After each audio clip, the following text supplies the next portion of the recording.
I'll do that later. I don't know if that was captured in the feed right now, but alright guys, so here we are with more Katawa Shoujo to make up for Friday's kind of lackluster one. We live indeed. Alright, it's starting up as a...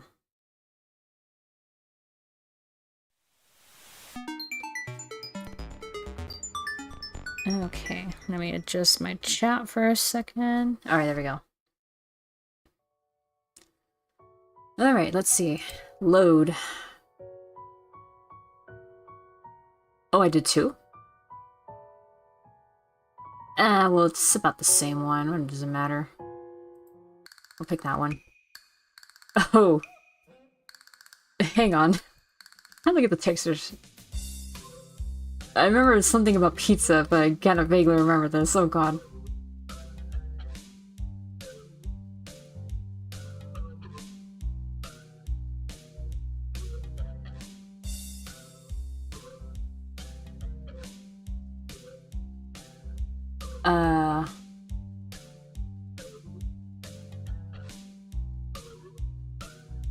Okay, maybe I should read this first, because I barely remember this. Sunday stream out. Yeah, let's make up for Friday. So let's see, I'm not sure whether this morning's experiment is a success or failure. Oh yeah, this is when he went running that we met Emmy, who was doing her jog. Yeah. Like Emmy said, just need to keep at it in order to get better, right? Practice makes perfect or something like that. It's nice at least to feel like I've been in some semblance of control with my own health. Head back to dorms to wash up. Tired from all the running. Yeah, I remember that. After taking a long shower anyway, I dry myself off and get out of the stall, put on my clothes. Out of nowhere, a shadow appears within the mist. Roy, where is Kenji coming in all naked, looming and radiating malicious intent. It bursts through the fog. Sup?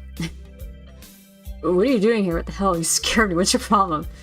I should be asking you that. I've been looking for you all over the place, man. What do you mean all over the place? Wanna ask if he's been looking for me like that, stark naked. Hold my tongue back. Finally realize I'm still naked too and quickly hold up my shirt in front of me, but Kenji doesn't seem to notice a thing. His glasses are fogged up, but then why doesn't he wipe them off? Is his vision so bad it's like he perpetually is seeing through fog? You know, your room, yeah. That's it. Hey, I mean, I still had to get up, though. Oh, whatever, it's not important. Can I borrow some money? It's on an innocent face and looks away. Trying very hard to look very casual. This will work. He's as transparent as his window pane size glasses. Is this your first VN? It is not. I have played several visual novels. I joined the first thing I hear in this game is coming in all naked. Obviously, it's the best time. Icy. Talking neutral like this, wearing nothing, feels awkward. Actually, somehow it's even more awkward to be naked in front of someone when they can't see me being naked. Just saying nothing in the fact that he's naked as well. That's actually a great line. I try to brush the feeling off with little success. Money? Sure. Awesome. Wait, why do you need it? Can you just give it to me because I had the goodwill not to run through your pockets while you were in the shower? I could have, but I exercised restraint. And in the end, isn't it the thought that counts? You know, I could have robbed you, but I didn't. Aren't I a good person? This makes no sense. If it's the thought that counts, I should withhold payment since his thoughts were so clearly impure and his intentions are probably even more sinister since he can't tell me what they are. Say as much to him.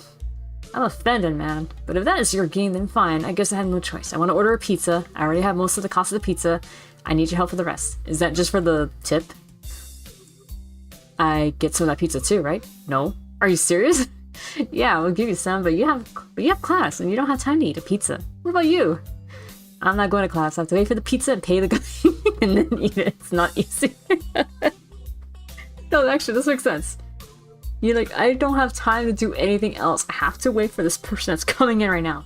Or whenever they come in here. If I walk away to even use the bathroom, I'm gonna fuck it all up. Oh, man. I pop by click I'm always paranoid about spoiling stories for myself, so I hope you enjoy. Oh, okay. Alright, we'll get to see you, Icy.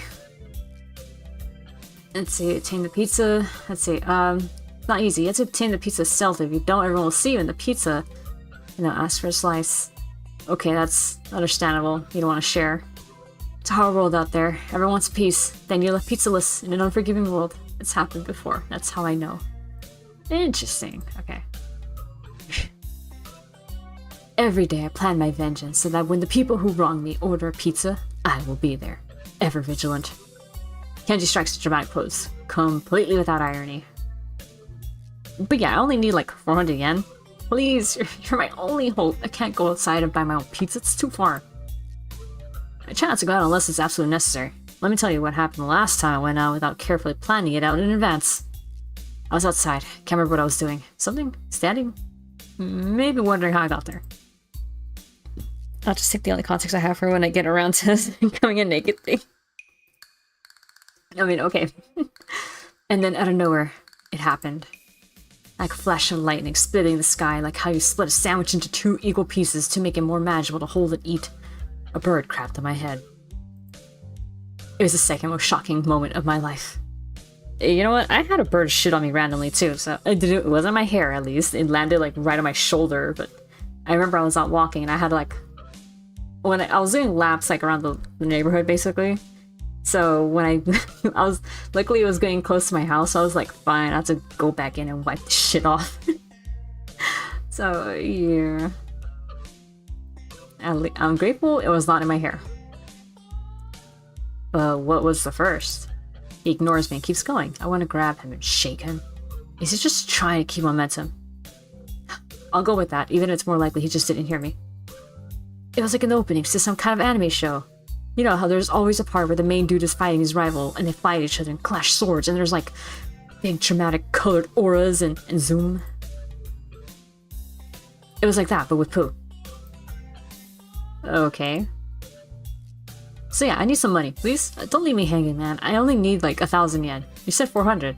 Yeah, I thought it was 400. Okay. What? I'll pay you back, I swear. You better, that's what it means to borrow stuff. I don't know when I'll be able to pay you back. When someone tells you that, you probably should not give them money.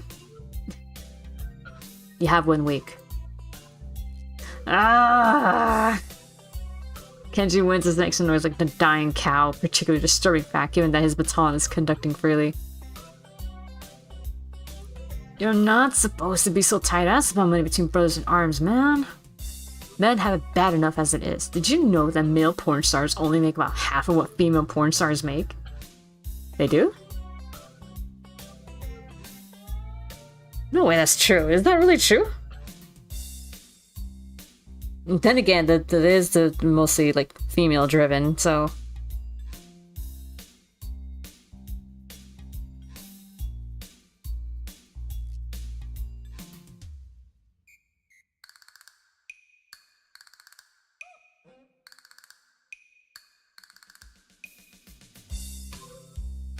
let's see.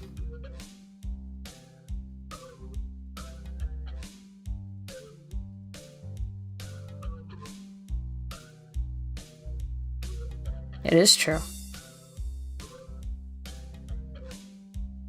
Holy shit, it is true. Male porn stars really do make less. Okay, good to know. I mean, I do know like why like when a female porn star is on her period, she has to like to put like a sponge in there to like stop it, and that way she can continue doing work. So yeah. The game is also 10 years old, but wouldn't shock me if you think about it. The entire industry is built on female sexualization and exploitation. That is also true. But yeah, I've heard stories about that sponge going in there, and sometimes they forget it's there, and it's surprising that some of them are lucky enough to not get toxic shock syndrome. That doesn't mean anything unless you're a porn star. So maybe I am a porn star on the side, struggling to make ends meet as I fight the feminist agenda. And you can't even spot me or crumbs, you bastard. Nobody understands. Nobody. Wouldn't feminists be against pornography in the first place? This feminist agenda again? This stuff is important. I can see that you don't give a shit, but this is serious here. Feminists are a dangerous enemy. Make no mistake. You take them lightly, and you'll wake up in the morning with a knife in your back. Bam! Out of nowhere. How do you wake up in the morning if someone stabbed you in your sleep? This reminds me of that stupid argument in Scary Movie. How do you wake up dead?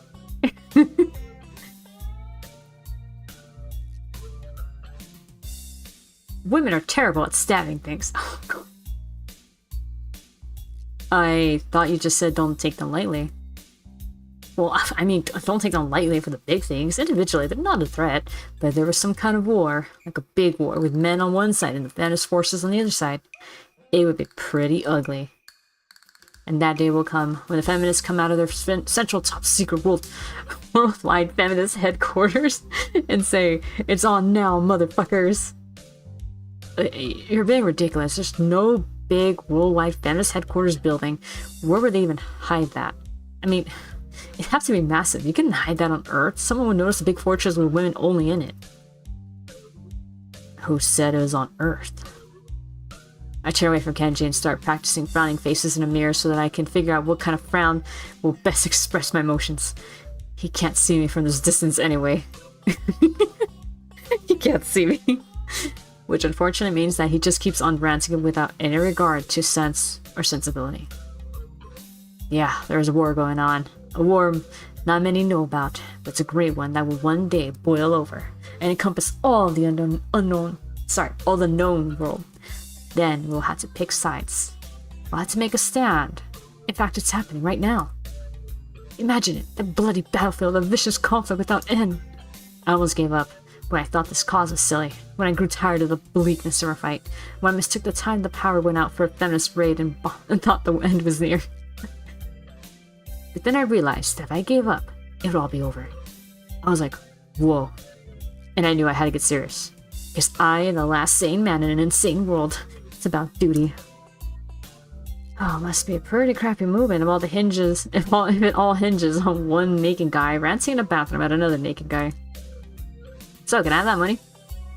He's blocking the way out. It's getting cold because I'm still naked and I want to go to class, so I agreed to spot him the money. Awesome, thanks dude. We should go bowling later on. Bowling? Yeah, it's the ultimate sport. There are almost no women bowlers either, making it also the manliest sport. Should I wear my pink bowling shirt with matching shoes or the pastel green with flower accents? There are bowling clothes? Maybe. Anyway, you had better pay me back.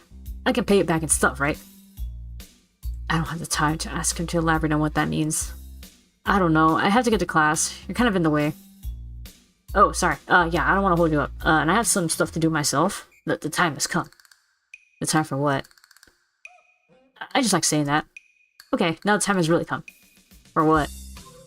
I have to use the bathroom. Get out of it. I was going to. What does that mean? It's a big bathroom.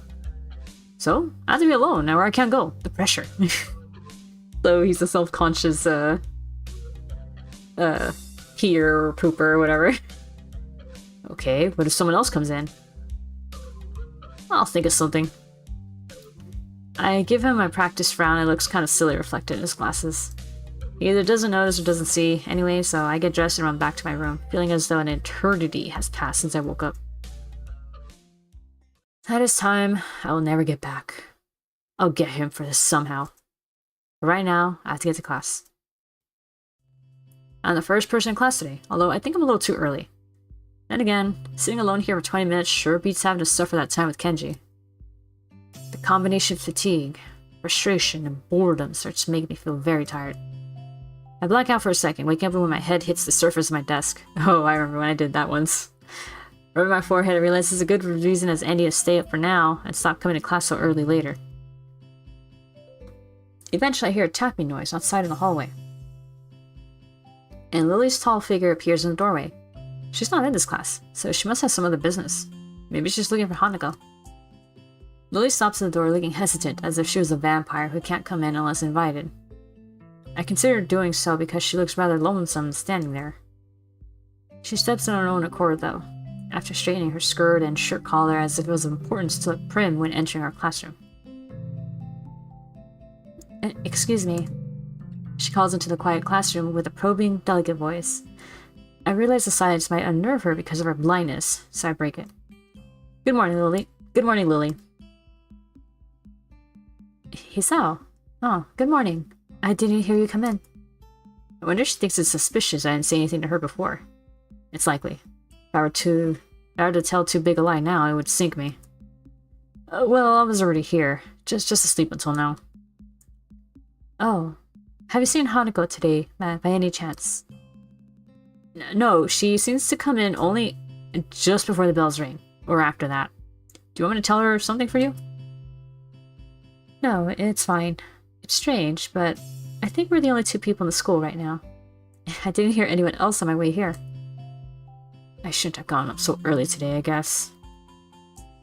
You're chastising yourself for doing something that other people should? Punctuality is a good thing. I think so anyway. It's a very busy morning today. The festival's coming up soon, and today is the deadline for event registration, budget reports, and any other official paperwork. It could be that everyone is trying to complete the necessary forms at the last minute. Maybe that's why it's so quiet today. Hi! Oh. It's Misha and Shizune. Misha pops into the room with Shizune as if on cue, shouting with a loudness that makes Lily visibly flinch. Hi, Hee-chan. Oh, hi. Look, it's the class representative. Hello. Lily smiles, probably amused by Misha's, or Shizune's, use of the word look. Good morning. Of course, you're not the representative of this class, right? I'm not. Lily seems a little more guarded in her answers to Shizune than she was with me the other day. I guess they really don't get along well. Or get along at all. Then I realized that Lily might actually know Shizune is present. She's trying to detect whether or not she is, to know who she is talking to. For all she knows, she's talking to Misha, but knowing that she and Shizune are practically inseparable, she might expect Shizune being the one that actually talks. Damn, how complicated. I decided to help Lily out, for my own peace of mind more than anything else. Oh, you're here early, Shizune. You were here even earlier than us. Misha puffs out her cheeks angrily. Why is she getting angry? Does she feel emotions on Shizune's behalf too? It's not that weird though, that Shizune didn't like my little comment. It's true, I was here earlier than them, so me saying something like that could definitely be misinterpreted as anything. Especially to Shizune, who doesn't have the benefit of hearing tone to gauge intent. Oh. That's actually a good point.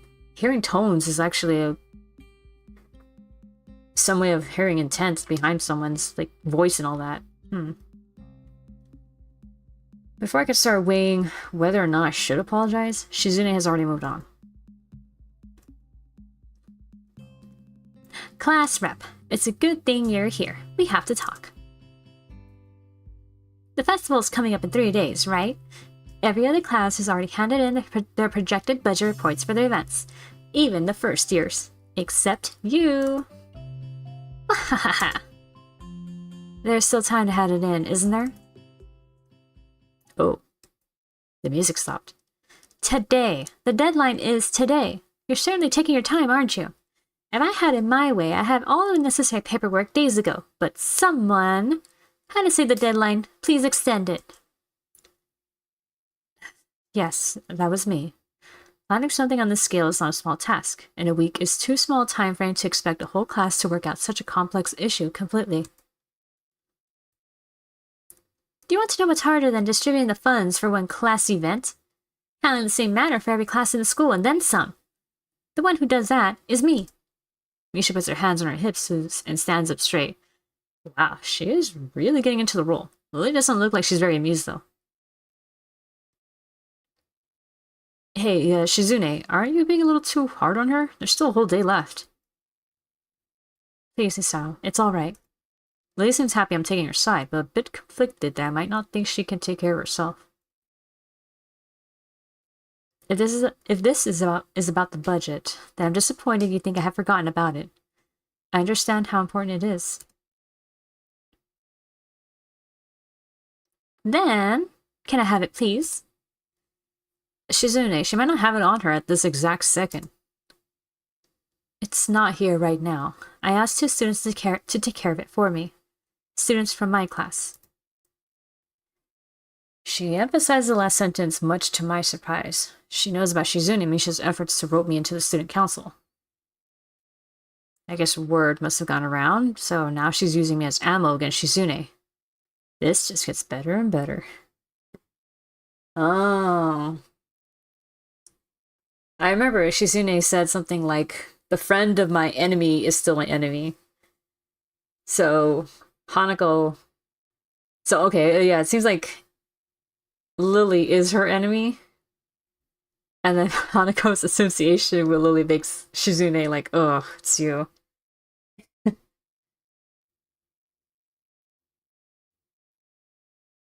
It makes so much sense, though, that these two don't get along, though. Lily can't see her, and then Shizune can't hear her. So the sense that they lack is the one they actually need to, like, really communicate with each other in a sense, yeah.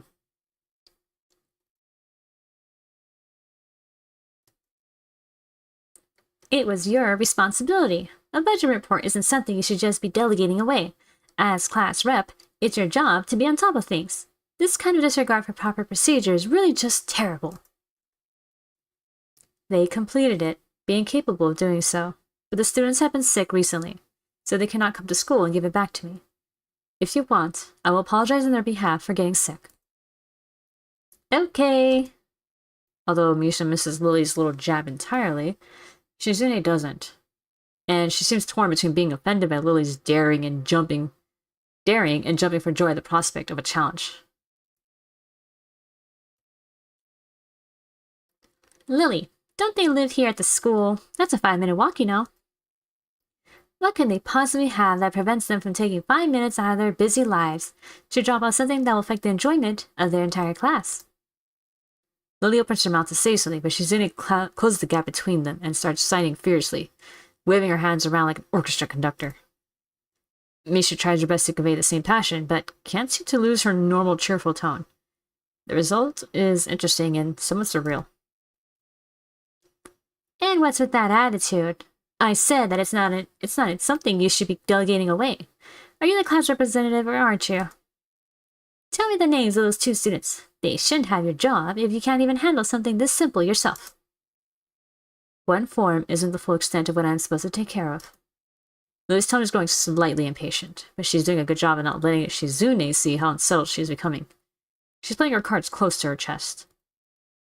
Shizune, on the other hand, wraps her fingers cheerfully along the edge of her glasses, knowing Lily can neither hear nor see how excited she is.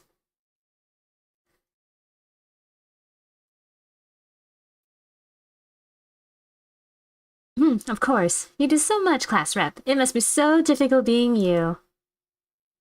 Lily tightens her lips at Misha's words, clearly understanding the intent behind them, even though Misha delivers them without even a hint of the sarcasm which they were meant to have. Oh, whoops. Oh, okay, maybe I read that wrong. Hold on. If it wasn't supposed to have any sarcasm, then I did read it a little sarcastically. So let's see, it's supposed to be very cheerful then. Of course you do so much, class rep. It must be so difficult being you.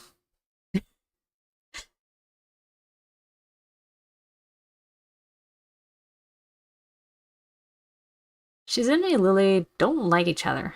That much is clear. But this seems a little much. It seems like Lily has had enough and is ready to push back. Whoa.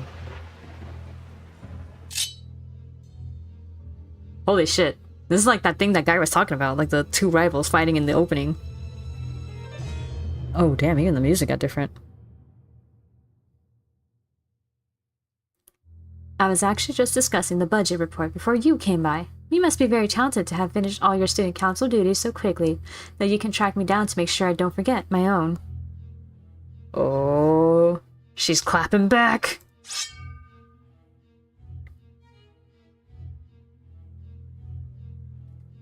Are you accusing me of slacking off? Seems like you're confusing me with yourself.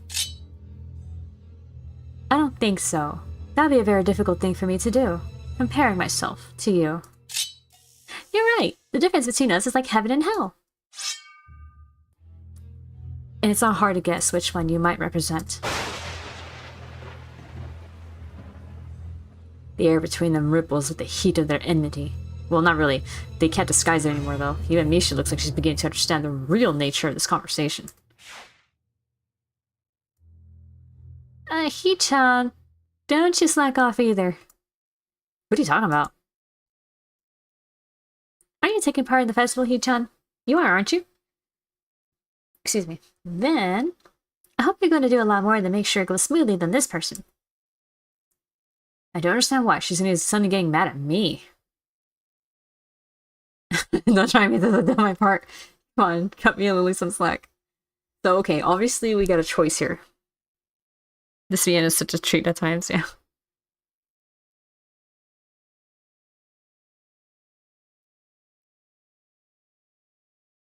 Huh.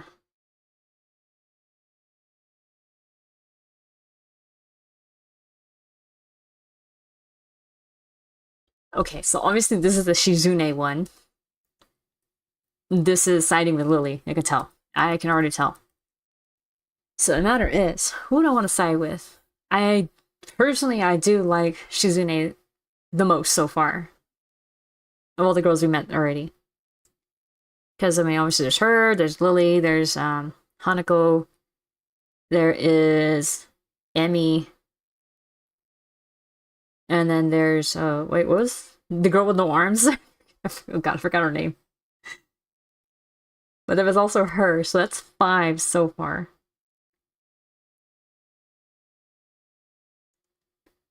And I don't know, to me Shizune's really like, I don't know, like she gives the biggest impression, honestly. Don't get me wrong, the other girls also have their own impressions, but the one I feel drawn to the most is Shizune, so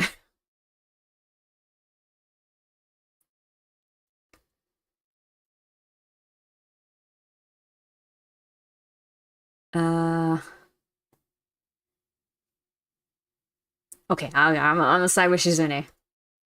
Why am I being dragged into this again? I've done more than enough, I think. If you're angry with Lily, that has nothing to do with me. Now, wait just a second. Are you implying the president is more right in scolding me than yourself? Oh, damn, I think I could have worded that better. No, I don't know about that, but, I mean... What are you saying, Hee-chan? It's just I hardly think it's fair you can say that, seeing that I've helped you guys. The mood has changed. It's like a showdown between 2 gunfighters now. Well, it was like that before too, but this time Shizune's focus is on me. And so is Lily's, though she keeps quiet. I'm afraid I inadvertently pissed her off. Oh no! I made an enemy. Are you saying I'm wrong? Oh, what a dangerous situation. Yeah, I'm feeling it too. It's too early to argue with you. Yes, I think it's unfair of you to get on my case. Hee-chan, you want too much, but you have a point. Okay. You're not lazy, Hee-chan. Ha ha ha ha. She's gonna push her glass up with her thumb, almost approvingly. Oh, okay. That's good. If you're not useless, you shouldn't let anyone say you are. But the next time I say it, it'll really be because you're disappointing me like Miss Class Rep here. So don't let this get to your head. Lily takes the jab silently, a venomous visage frozen on her face. Class Rep, Shi-chan says, don't forget that report, please. I won't. Would that be all? Yep. Then, good day to you all. Her voice would cut the air of the classroom into half if it was more tangible. Lily leaves the room, understandably in a bad mood, but still managing to be as poised and calm as usual. Shizune, you really did go a little too far today. It's true, Shi-chan. Just a little. If I had been expecting Shizune to grudgingly admit I have a point there as well, I think I was expecting too much. She doesn't respond. Shi-chan thinks you should mind your own business. Hee-chan, we have a few last-minute things to take care of before class. We might be late, so can you please cover for us? Yeah. Perfect! Yay! Okay, thanks, Hee-chan. I walk outside even though there are only 10 minutes left before the bell rings, signaling the start of class. Hanako doesn't come to the morning class at all, leaving her seat looking empty and lonely in the back of the classroom. I have to tell her that Lily was looking for her if I see her later. After the events of this morning, class is pretty boring in comparison. I turn the pages of my textbook lazily. We've been covering the same amount of pages each day, so reading ahead is more or less giving myself a preview of what tomorrow's lesson will be about. The clock at the front of the room sounds unbearably loud. The teacher hasn't said anything in over 7 minutes. Instead, opting to cover the board in rows and rows of equations taken directly from the book. The rhythmic clashing chalk on blackboard seems to synchronize perfectly with the ticking of the clock. I start to copy down the equations just to pass the time, not noticing Misha's head poking over my shoulder until she's almost on top of me. What are you doing? I try to strike a balance between being quiet enough to not draw attention to myself, but loud enough to draw hers. What are you doing, Hee-chan? Panic shoots through me as Misha starts talking at her normal volume, and I sputter out a hasty reply, still keeping my voice down despite the fact that she just blew any hope of being discreet I may have had. I'm copying down that stuff. What are you doing? Why are you so loud? Oh, really? It's all in the book. It's like no one else is copying it down. I know, but why are you so loud? Why are you so quiet, Hee-chan? It's hard to hear you. I look around to see if anyone else is noticing our conversation, and it's pretty obvious that everyone has, even the teacher. Shizune smiles coyly, and I start to wonder if Misha is doing this because she told her to. Is it because of what happened between her and Lily earlier? This is my gift for trying to be reasonable? For trying to take the middle path? Shizune is way too prideful, although by now I should know to expect that kind of behavior from her. Why are you doing this? Huh? Misha's totally oblivious to the awkward stare the teacher's giving the both of us, while trying to balance her textbook on one finger. For a brief second, it looks as if things could get ugly, but the teacher simply looks away, as if it's not worth the trouble. I guess this is a good thing, and I slump back in my seat in relief. The rest of the day passes by uneventfully, and this time I'm able to appreciate that it does. When the bell rings, I'm not in a hurry, so I stay for a while, reviewing what will be covered in class today. I prefer to leave last anyway, so I don't have to deal with crowding in the hallways. I know Shizune and Misha have also stayed behind, talking to someone from another class. Shizune is signing so fast our hands make noises like swords cutting through the air. Misha's trying desperately to keep up, but it's clear she can barely manage to even understand her. I put my head down. Whatever they're discussing, it looks like serious business. Probably way over my head. Not just that, but Shizune also seems angry. Although it could just be her normal severity making it appear so. Shizune signs to the point where her wrists crackle, and Misha struggles to spit it out in word form. Sometimes she trips over herself like she's dealing with tongue twisters, and then on top of that, she has to sign back anything the other girl says. Phew, seems like a rough job. Misha looks tired, like she's about to faint. Luckily for her, their business is soon finished, and the girls sit down in their seats again. I'm so tired. She sat her hand limply on her desk, looking exhausted. Festival preparations must be tough for you. Indeed, the people in the school seem to be taking the festival very seriously. Whenever I see people idling around before and after class, they're always talking about their plans for it. It's kind of neat to see everyone be so enthusiastic about it. I'm probably the only one who doesn't have something to do. Shizune starts signing at me and Misha perks up, looking at her hands with slightly unfocused eyes. She signs with harsh, heavy, dramatic strokes. Misha translates her signing into speech for me. She does it so well that it's almost like Shizune is actually speaking, transmitting her thoughts directly through Misha. Well, we're in the student council, you know, so we're pretty busy. Sarcasm? Huh? The tone of Shizune's actions make me think she's speaking with disdain, but Misha interprets it normally, placing whatever intent may have been there with her own chipper twist on things. It's still disorienting. I don't think I'll ever get used to it. Never mind. How could I forget, with you two trying to get me to join at least twice a day? Hahaha, but Hee-chan, some could say the work is too much. It'd be nice if students were to show a little more support for their leadership, some appreciation to the ones who are working so hard to make it all possible. Maybe, for example, a little help, That's asking too much, is it? Yep. Help would be appreciated from students like you. If students would show their dedication and school spirit and offer some help, well, I don't exactly need it. But I wouldn't necessarily refuse it. So, it'd be nice if someone would. Oh? Hello. Oh, it's Hanako. I look over my shoulder and see Hanako peering timidly into the classroom, most of her body hidden behind the door. Hey, playing delinquent again? Hanako blushes hard at Misha's straightforward jab, even if it was only in jest. Oh, intimidation. Shizune stares at her probingly, causing Hanako to look down and start backing away to the point where only her fingers can be seen wrapped nervously around the edge of the door. Maybe she's showing her dislike for Hanako by association, or her dislike of Lily. It appears so, and Hanako probably knows it as well. You seem to have momentarily forgotten about trying to get me to stay for the rest of the day. What is it, Hanako? Has Lily been here? Sorry, Sato's... Oh wait, whoops, sorry.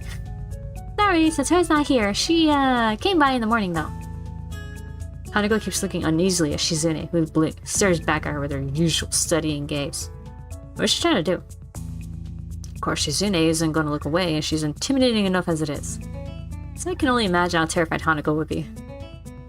It is a little funny, though, watching Hanako's reaction to Shizune's normal behavior. This is what happens when two people two different extremes mean, it seems. Do you know where she is? If she has any sense in her head, she's in her classroom, working on their festival project. But who knows where that woman is loitering at? She might be slacking off somewhere. What a useless woman! Hanako nods quickly and retreats with haste, obviously to avoid any further contact with Shizune. Unfortunately, this turns her attention fully back to me. But Hee-chan is not useless, right? Right? He said so himself. You can see where this is going, and I do not want any part of it. After that experience yesterday. Well, good luck with your preparations. I start packing my bag, ready to make a break for the exit. Unfortunately, I'm all the way on the other side of the room. The short distance to the doorway seems like a vast no man's land to me now. Gotta sidestep him. Shizune and Misha both start maneuvering slowly in front of me, cutting off my route of escape in an unsettling, cautious way that makes me think of ship-to-ship combat. I think Shi-chan is saying that you should help us, Hee-chan. Gee, I wouldn't know. She's so subtle. But that's the intent, so please. I can't keep up. We have to actually build stalls for the festival. Almost all of them all by ourselves. Can you believe that? Hammering boards together over and over again for hours, it's really hard. I'm so used to it. I was doing swinging motions in class, but I didn't even know it. She bangs her desk a few times, imitating hammer blows. It's so repetitive, I can't stand it, and yesterday, I actually hammered all the boards on top of each other. It was just a stack of boards all nailed together, and then I had to take it apart and do it all over again. And I got yelled at and laughed at. So... She clamps a hand down on my shoulder and grins, quickly running her teeth across her teeth. Her tongue across her teeth mischievously. Do you have any plans for today, Hee-chan? I wonder if you do. Sure, I have plans. Really? You're gonna help us, right? I notice her hands are moving constantly. She's saying everything we both say so that Shizune can understand. Shizune is being somewhat quiet today. Is she still angry? Well, probably at least a bit. I can see it in her eyes. But this could also be another way of trying to guilt me into lending her a hand. I have to find a way out of this. Hey, I should go now. To the library, you know, homework. I should get going, shouldn't I? I have to be diligent because I'm a new student. And also, I have to make a good first impression, right? Yeah. See you later then. Oh god. I turned to bolt for the door, but Shizune is blocking my path, her arms crossed over her chest and a stern expression on her face. She wags a finger tauntingly and begins signing to Misha with the manner of a squad leader giving directions to his fellow soldiers. It didn't seem like you were in any rush to get to the library, Hee-chan. That's right, Shi-chan. It does seem like he was probably going to slack off for the rest of the day. Ha ha ha! You're surrounded. Let's go to the student council room. She lets out a chuckle and then breaks into laughter. I'm sorry, Shi-chan, I feel bad, but this works out for everyone, right? That's right, Shi-chan. Yes, that's a good point too. Yes, it's beneficial to everyone. It solves all our problems. Yeah, I also thought he'd be more appreciative of our efforts. They pull themselves closer as if they're about to pounce. Hey guys, the 2-on-1 isn't very fair, is it? She keeps looking forward and passive, then gives a sinister smile. Oh. Come on, we have a lot of work to do. Let's go to the student council room. Gee, I don't know. Oh man, oh jeez. Misha laughs. Deja vu. She chortles before letting out another laugh. You know, my horoscope said it'd be a good day for me today. And now that you're going to help. She signs quickly to her. Oh right, I mean, now that you decided to help us, completely of your own free will, I'll be able to take it easy. Lucky, huh?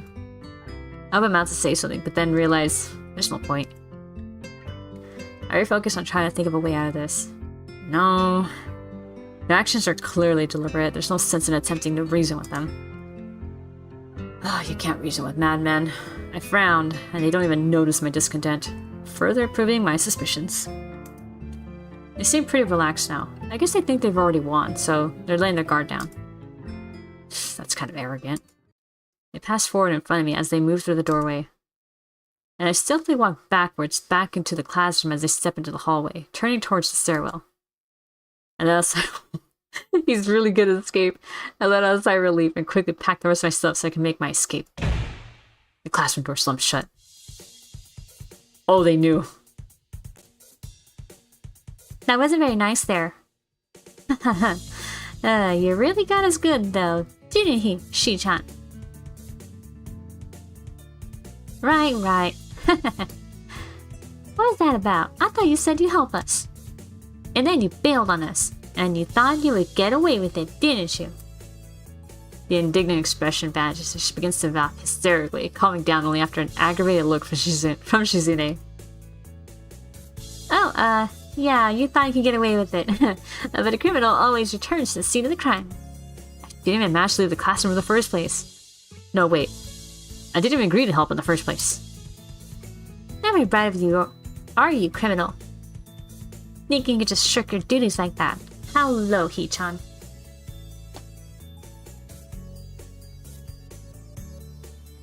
Okay, give me a second. Hold on. I'm like fixing my posture on this chair. I realized I was kind of slouching and now my back hurts.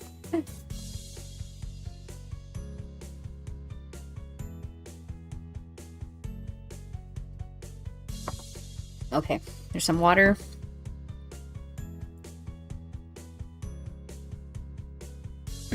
Okay. I'm a criminal? What did I do? What's the charge? What am I guilty of? That's for the courts to decide, criminal. I don't think we have to tell you that. Besides, you're the criminal here. You know what you did. Have you ever read The Trial by Kafka?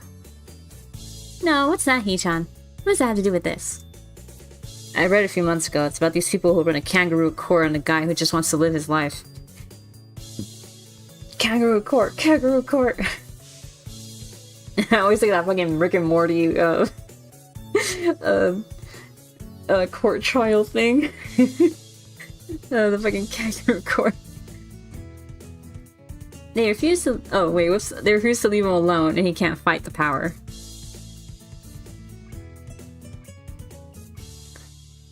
Hee-chan, what does that have to do with anything? Hey, what does that mean? She turns back to me after sighing back and forth for a lengthy amount of time. You know, we're both a little disappointed in you. You've let us down, Hisao. Dropped the ball. Left us hanging out in the cold. Is that any way to treat a person? To run away from your responsibilities? To abandon your comrades? We think you owe it to us to honor your commitment. What? But I didn't commit to anything. My breathing catches my throat and I momentarily start choking. That's not true, Hee-chan. You said you are not useless. You definitely said it. Yes, definitely, definitely, definitely. We're calling you on those words now. You better prepare to show you're not a useless guy. Your honor will be soiled forever if you try to get out of this. So, for the rest of the day, we're going to hang out together. Just the three of us, and work hard. You can't fool us. You should be happy. You're doing your school a great service. That's not what your school can do for you. But wait, but what you can do for your school. Oh, okay, quoting JFK. Ha ha ha ha. Ha ha ha. Oh, how depressing. Cheer up, Hee-chan. She slaps me hard across the back with enough strength to knock the air out of my lungs. I gasp and breathe. Besides, aren't you happy to get to spend the day with two cute girls? Ha ha ha ha. I guess they're right, I did blurt those words out. Accepting my fate, I followed them to the student council room. I've been extorted again. And hammered the final nail into the stall. It took all of the afternoon. And dinner time is nearly over. It is done now. Shizune pulls out a roll of measuring tape on a small level and inspects it thoroughly. She smiles, looking pleased, then motions for Misha to come over. She says you did a very good job. In fact, you might actually have a gift for this. Wow, I'm impressed too. That was fast. Have you done this before? No. Never. Never before. And I never will again. Well, our quota for the day is 6 stalls. In a few minutes, me and Hee-chan should finish this one. That means 4 more to go. We're making good time, she says. Isn't this great fun? What? I could think of a million things I'd rather do. But I suppose everyone has to do their share for the festival. Even me. Oh, you're both lucky that I'm helping you two out. If I really didn't want to, I could have gotten out of it easily. Really, Hee-chan? Hee-chan thinks you're just running your mouth. Japanese people have no fly or fight. What the fuck? Japanese people have no flight or fight reflex, Hee-chan. Shizune tensed her fingers deviously. Definitely, definitely, definitely. If you really wanted to escape, you would have taken immediate action. That's how you know someone is serious, when they have no doubts, no regrets. Maybe it was a bad idea to tell you that, since now Hee-chan knows what to do next time. But just the fact that she is alright with telling me this shows that she doubts I'll be able to act on it. That only makes me want to do it more. And I almost want the opportunity to do so to arise again. If that happens, she might get me again somehow. Hee-chan says she is happy now. Much later in the evening, we are looking at 6 completed stalls. With the pride of a job well done, we sit back and admire the fruits of our labor. Not sharing a word between us, just admiring. I realize I'm feeling quite thirsty. Hey, isn't there a vending machine on the hall? They're on all day, right? Yeah, the drinks are very cheap too. We usually get something from there on days like this. I dig around my pocket and find a single 100 yen coin. Is this enough? I'm feeling kind of thirsty. 100 yen? You can get any drink in the machine with that. Oh, that's good. That's very good then. Wait a second. Huh? Oh, huh? What is this, Hee-chan? Do you want me to get you a drink too? Hee-chan, you really helped us out today. Oh, helped us out. So today, I mean, Hee-chan will treat you. Hey, what about me? What would you like? I'm feeling thirsty myself. So am I. I don't know. Anything's fine. I guess the melon soda. That does sound good. Hey, wait, Hee-chan. I also want a drink. Aww. You know, it's times like this that I think she's just teasing me. Oh, that's probably it. I'm sure she'll get you something, right? Yeah, she usually does. But you never know. Huh. She then comes back with 2 melon sodas and a can of fruit juice. She hands me one of the sodas and the other to Misha. Thanks, Shi-chan. I had total faith that you'd get me one. I knew I could count on you. But how'd you know this was what I wanted? I should get something else. What, you knew I'd want to try it? And that I like these kinds of childish things? I just show my thanks to Shizune, who smiles and nods. Hey, Hi-chan. Yeah? The music's stopping. I don't like this. We've been spending a lot of time together. Already in such a short time. We've done so much. We should both stop being around the bush. What I'm trying to say is... Here we go. Sounds like she's gonna ask me out, but that can't be it. Nevertheless, my heart is beating like a jackhammer. Oh, damn. This reminds me of another similar scene earlier this year. I try to say something, but my brains can't decide whether to stop her or to tell her to continue. I feel myself blushing all the way to the ears. What I'm trying to say is... Of course. Would you like to join the student council? Ah, what a disappointment. Did you think she would ask you out, Hi-chan? I feel very embarrassed right now. I can feel myself getting even redder in the face. Shizune also tries to hide a blush after Misha translates and then puts a few sheets of paper in front of me. So, how about it? All the paperwork is right here. And you are sitting down anyway. You look very at home here. Drinks and everything. What do you say? She quiets down a little and asks again, a little more solemnly. Hi-chan, what do you say? You don't exactly hate this, right? I'm more than a little surprised by this sudden change of tone. I don't really know how to react to it. For one thing, she isn't shouting uproariously with no regard for tact. Before, I'm sure she knew already that I was going to say no. This time, she seems actually serious. I think maybe you should join. Not just because we could use your help, but, well, you're hanging out with us anyway. I think Shi-chan would like it if you would join as well. It's not like you hate us or anything, right? It wouldn't hurt if you join, and I'd appreciate it if you would. She seems to be having a hard time getting her words out, which is strange for someone talkative like Misha. For some reason, I'm almost troubled by it. My eyes drift over to Shizune, who stares back at me tentatively, absent-mindedly cleaning her fingernails. Fingernails. If you don't want to join, I promise we won't ask again. But if you did, we would be really happy. But Shizune and Misha seem to be unable to look me in the eye. I can't lie, the thought of being around two such cute girls is something that I couldn't possibly pass up. I'm not looking forward to this kind of work every day, but there should be less after the festival. At least I hope so. Alright, I guess it can't hurt, so why not? The fact that wasn't really a choice on my end, that's... Okay, so that means it's the narrative thing. Wonderful, wonderful. She's gonna tense her fingers in satisfaction. She'll fill everything out, Hi-chan. Congratulations! You are officially a member of the student council now.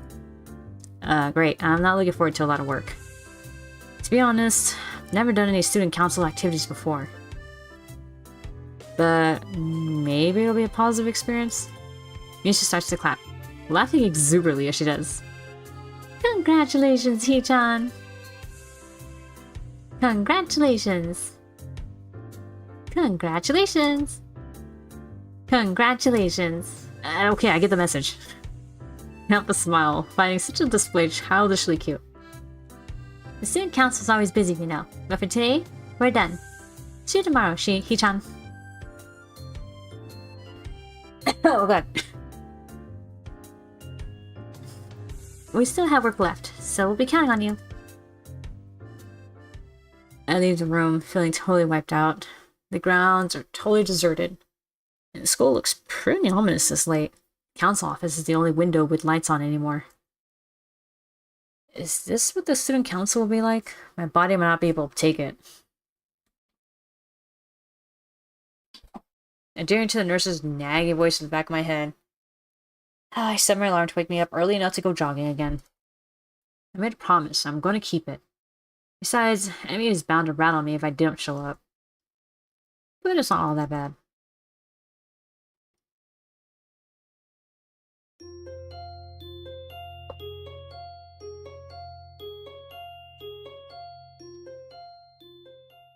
Okay, does this mean that this is a pretty significant part that we're going into? My morning alarm goes off, and I flail about uselessly for a while until I remember that I decided to give morning runs another shot. I don't know if this is my greatest idea, but I'm determined to keep going. This is about my health, after all. Sure, things haven't been great lately for me, but it hasn't made existence so intolerable that I'm not going to try everything I can to stay healthy. Besides, it's all about asserting some kind of control over this thing, right?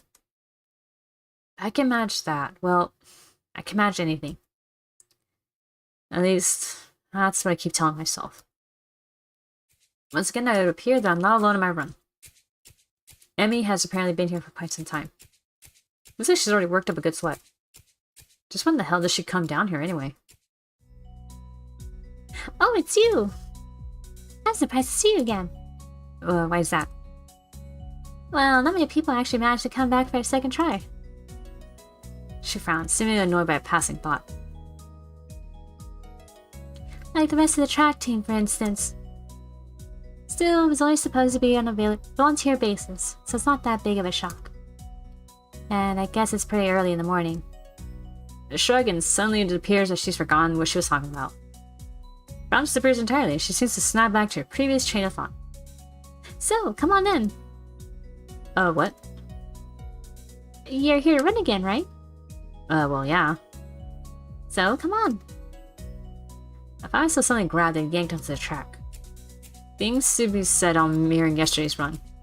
That is, I seem to be struggling, while Emmy moves with effortlessness that I find enviable. It's incredibly bothersome to be so easily worn out. I know I should be patient, work toward things gradually, but it's difficult to stay positive about this. We're around the track and started on our second lap. Emmy seems to have grown impatient keeping pace with me and begins to pull away. This is where I gave out yesterday. Will I be able to do more?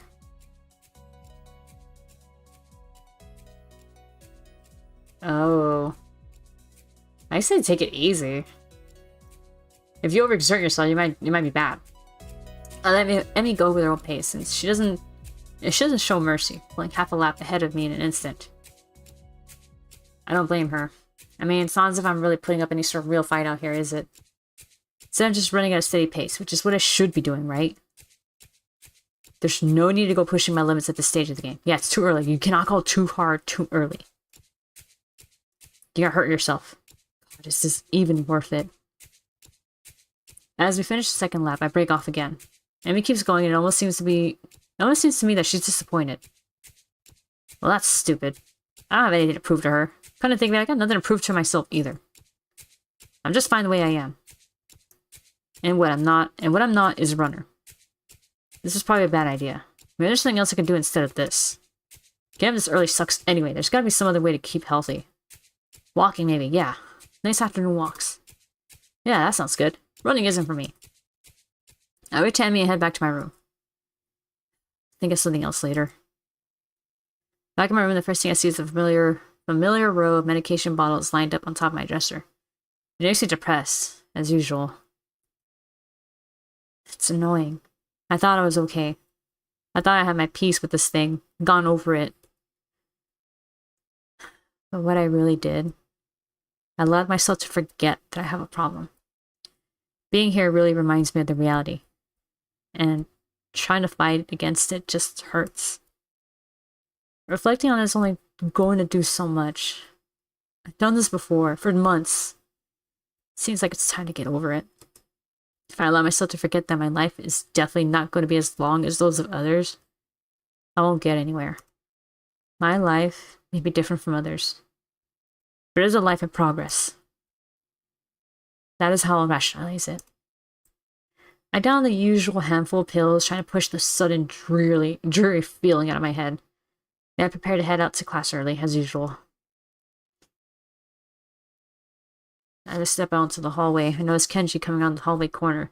Stealthily make his way over to his own room with a large bag. As he sneaks past me, soundlessly like a ninja hiding in plain sight, I call out to him. Hey. He jumps at the sound of my voice. Oh, hey man, I didn't notice you there. I'm really tired. I think it's more like he didn't see me, but that's not the issue.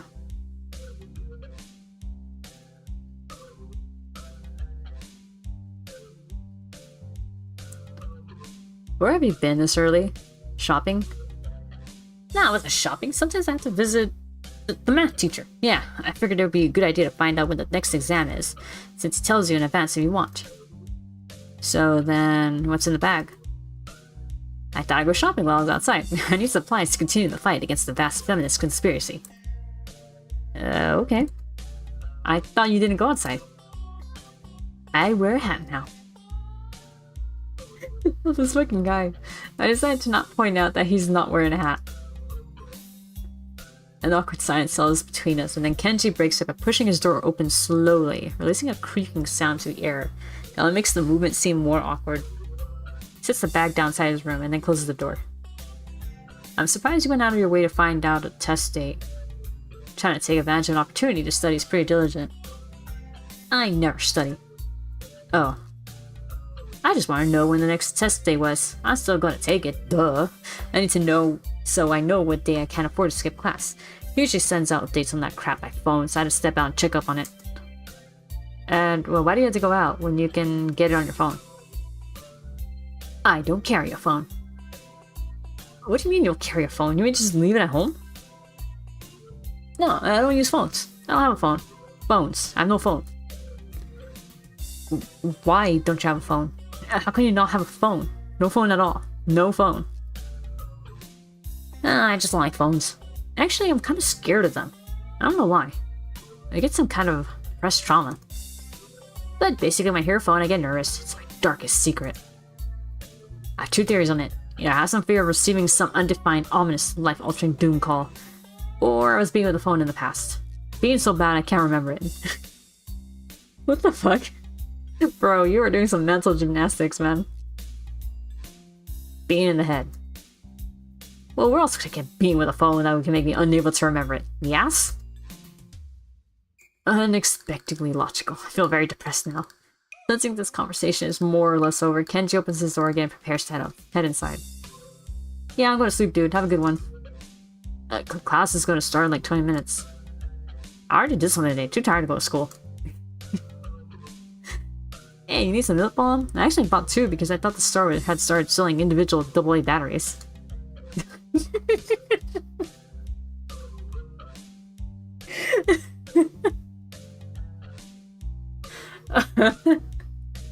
Oh my god, this fucking guy.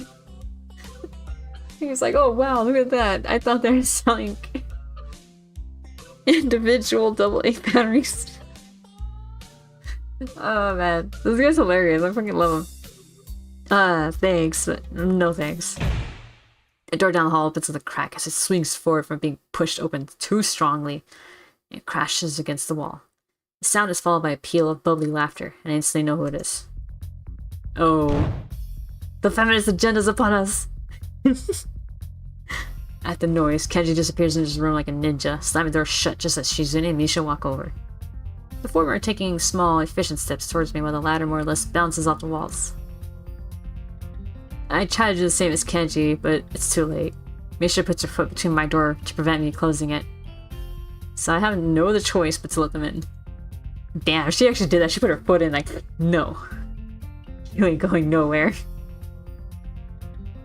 Oh, two girls in my room now, huh? Hi, Hee-chan. Hi, hi. Hi. What are you two doing here? I wondered the pause between those two sentences was politely long enough. Hee-chan, that's rude. We can pick you up. Did you think we thought you were gonna escape and came to make sure you didn't? Surely not, Hee-chan. Hey, I didn't say that. That's what you were here for. But now I know it's exactly what they were here for. Suspiciously specific denial. It's time for student council work. Yes, it is. Aren't you happy, Hee-chan, to be able to help the whole school? You're like a hero. The future generations will tell stories of this day. Interesting. I didn't think joining the student council would be a heroic deed worthy of Hercules. Well, I guess I did promise, so... I've neglected Shizune, and only now do I notice her in the corner of my vision. Peering around my room over my shoulder, her analytical eyes darting from object to object. This is kind of intrusive. Luckily I don't have dirty laundry on the floor or anything like that. Huh? What is this, Shi-chan? Oh yeah, this is Hee-chan's room. We haven't seen it before, I didn't even realize. It's kind of plain, but Hee-chan hasn't had time to decorate it yet, isn't that so? What are those? She points my collection of medications on the night table. I don't really want to talk about it with these two. Kick them out of my room. This just seems really rude. I don't want to do that. Let's just dodge the subject. I'd rather just tell them, but... The narrative says no. It's nothing. Quick step in front of them, trying to hide the stuff behind my back. Shizune takes a step back, looking suspicious. But it's an expression not without concern. I hope if I avoid it, she'll understand I don't want her to keep prodding me about it. Really? What are you hiding, Hee-chan? Nothing. Is that so? I realize I can't really squirm my way out of this. They are nosy by nature, and hiding it is just going to pique their curiosity more. Yeah, okay, it is something. I don't really want to talk about it, okay? Just not yet. Can we just put this aside for now? As Misa translates, she suddenly stares at me hard with her eyes, focused and analytical as ever, peering at me curiously over the rims of her glasses. Her fingers pressed against each other thoughtfully, as if she's weighing the value of pursuing this further than necessary against the insults of disrespecting my wish. Her expression finally melts into a slight smile, as she signs something to Misha. Okay, then we'll wait, and become better and better friends. And one day, when you feel like it, you can tell us about it. Both of them smile wildly at me, and I feel shocked and a little stupid about being like this. You're not stupid, and probably can at least halfway guess what's going on with me. And... such simple, kind words. I feel relieved that they don't think any worse of me, even if I'm like this. Even if I'm not like the rest here. Even if I can't be at ease about it. Seems that behind the obnoxious, mischievous acts, both these girls are really kind and good people. That's what I think. Thanks. So, you want me to help you out today, right? Since I'm one of you now? Yep. After class? No, now. Now? But what about class? You're gonna skip again? It's for the common good, so we sacrifice our math lessons, and maybe the social studies too. Well, I guess I'm fine with it. Awesome, Hee-chan. You said it, okay? Remember, I'm fine with helping out. That's what you said, right? Yeah. Ah, that tone. I suddenly regret saying it. Okay, are you ready to go then? We can go to the office together. No, you're probably gonna make me carry all your stuff for you or something. Oh, don't be silly, Hee-chan. We've never walked to school together, Hee-chan. I almost want to ask why we would, but then it dawns on me. Both of them consider me their friend, like Misha said before. And they want to become better friends with me, even. It's weird. I've never really thought about them that way. Or any of the people I've met so far this week. Is it really so easy? Just like that. Okay, let's go then. Shizune grins craftily and puts her hands behind her back. Hahaha, that's great, Hee-chan. Okay, but first, you had a really great idea. Shi-chan liked it a lot. So it's time for a game. Oh no. Shi-chan is holding 1,000 yen note in one hand, Hee-chan. If you can guess which one, you can have it. If you don't... You're carrying all our books to school, right, Shi-chan? Right. Shizune exchange nods. Oh boy.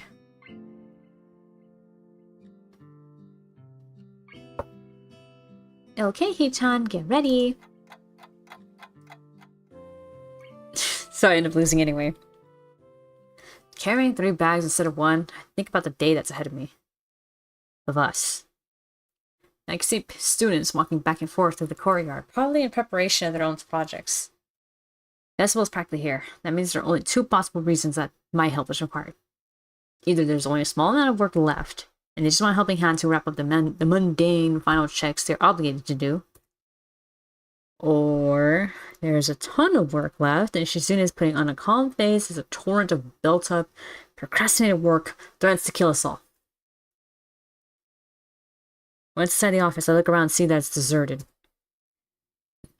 I guess this means there's a lot of work left, huh? Since, there's no one here and all. It's always like this, Hee-chan. This confirms what I thought before, but have never actually been able to confirm definitively.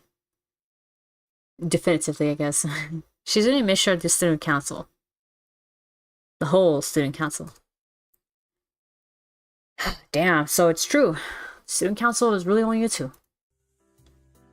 Shizune's face. She looks as if she's stuck wondering whether to be ashamed or explode with anger. And Misha is equally divided between laughing and trying to stop her. I'm just loving Shizune more and more, honestly. Well then, Hee-chan, you'll be happy to know that since it's just us 3, we have a lot to do. A lot. That does not make me happy. It seems to make Shizune very happy. Just kidding. The work turns out to be sorting and double-checking the considerable amount of paperwork necessary for an event such as the school festival to get done. Bureaucracy is a mind-boggling thing. But we managed to finish it just when the bells ring. Okay, now that we are done, we can relax a little. Too much. We have lots more to do in the afternoon. It's actually not that much work, Hee-chan, so we can afford to enjoy a little lunch first. Ha ha ha ha. 2 of them produce a small array of plastic containers, seemingly out of thin air. It's chicken cutlet with tomatoes and soybean sprouts. Doesn't it sound delicious, Hee-chan? Oh, chicken cutlet? Fuck yeah. It was just made this morning, and it's still warm, so eat.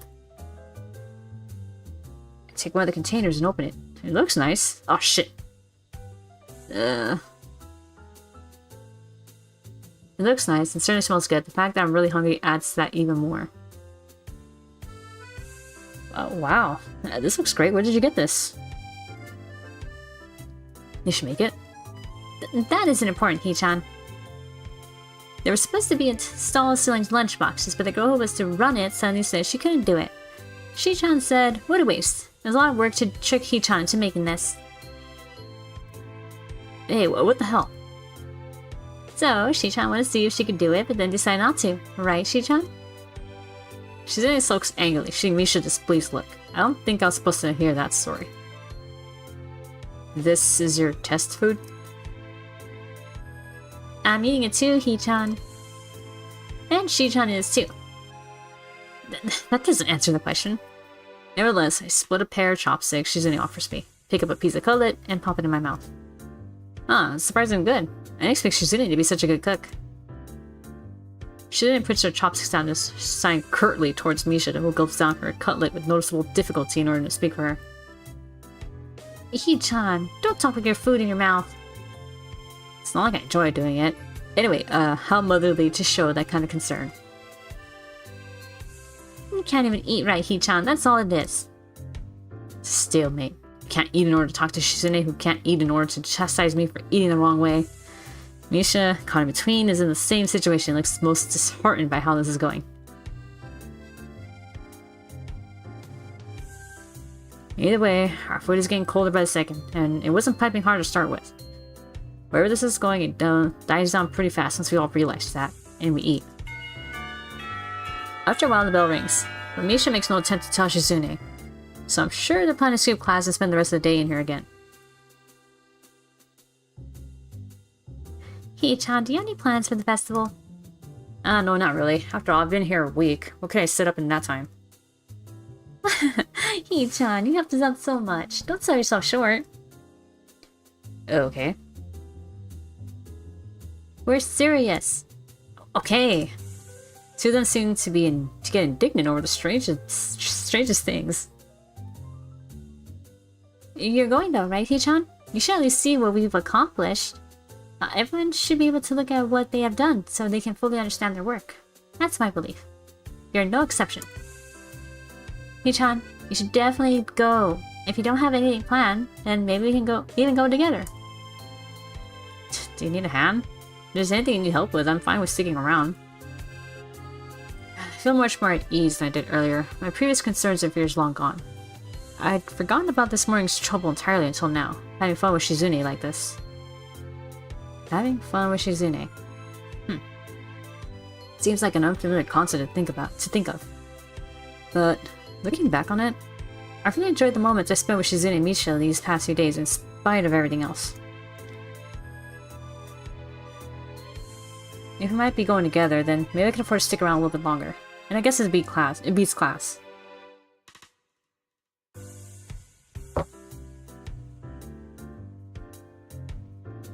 Really, Hee-chan? Okay, we can consider this you were paying us for your free lunch. Great, this is great. Really, really, really great. Shi-chan was hoping to bring this up again later anyway. That's not a free lunch at all. Normally I'd be angry. Or at least slightly unsettled, but my mood has improved from earlier on. So I'll let it slide. Helping them out turns out to consist mostly of stamping forms and making what seems like 10,000 copies apiece of 50 different budget reports. It's not hard, but very boring. And according to Misha, the simplest of the tasks they deal with. I feel myself getting more and more tired and with that, less eager to return to class.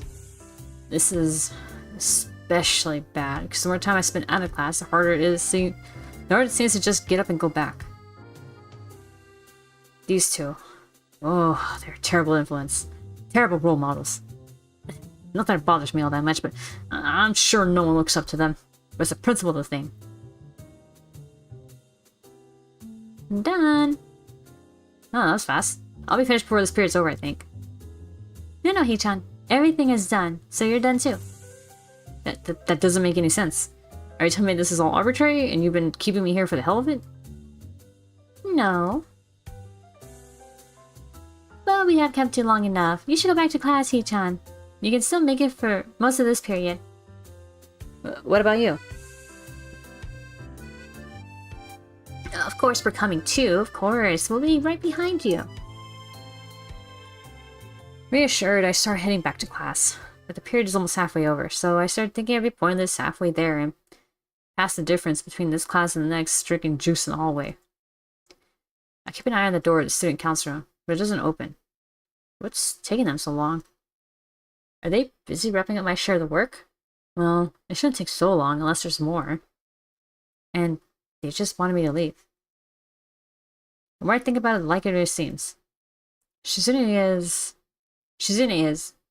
oh well, not an idiot, but clearly she's unable to just come out with things.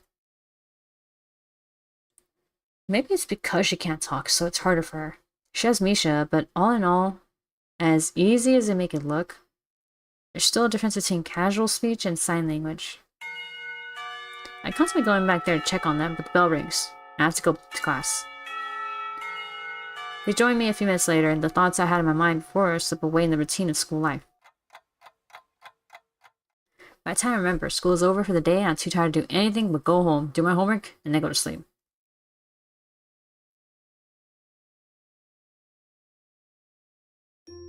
Okay. I wonder what's the significance of these things. Like, these are really, like, chapters?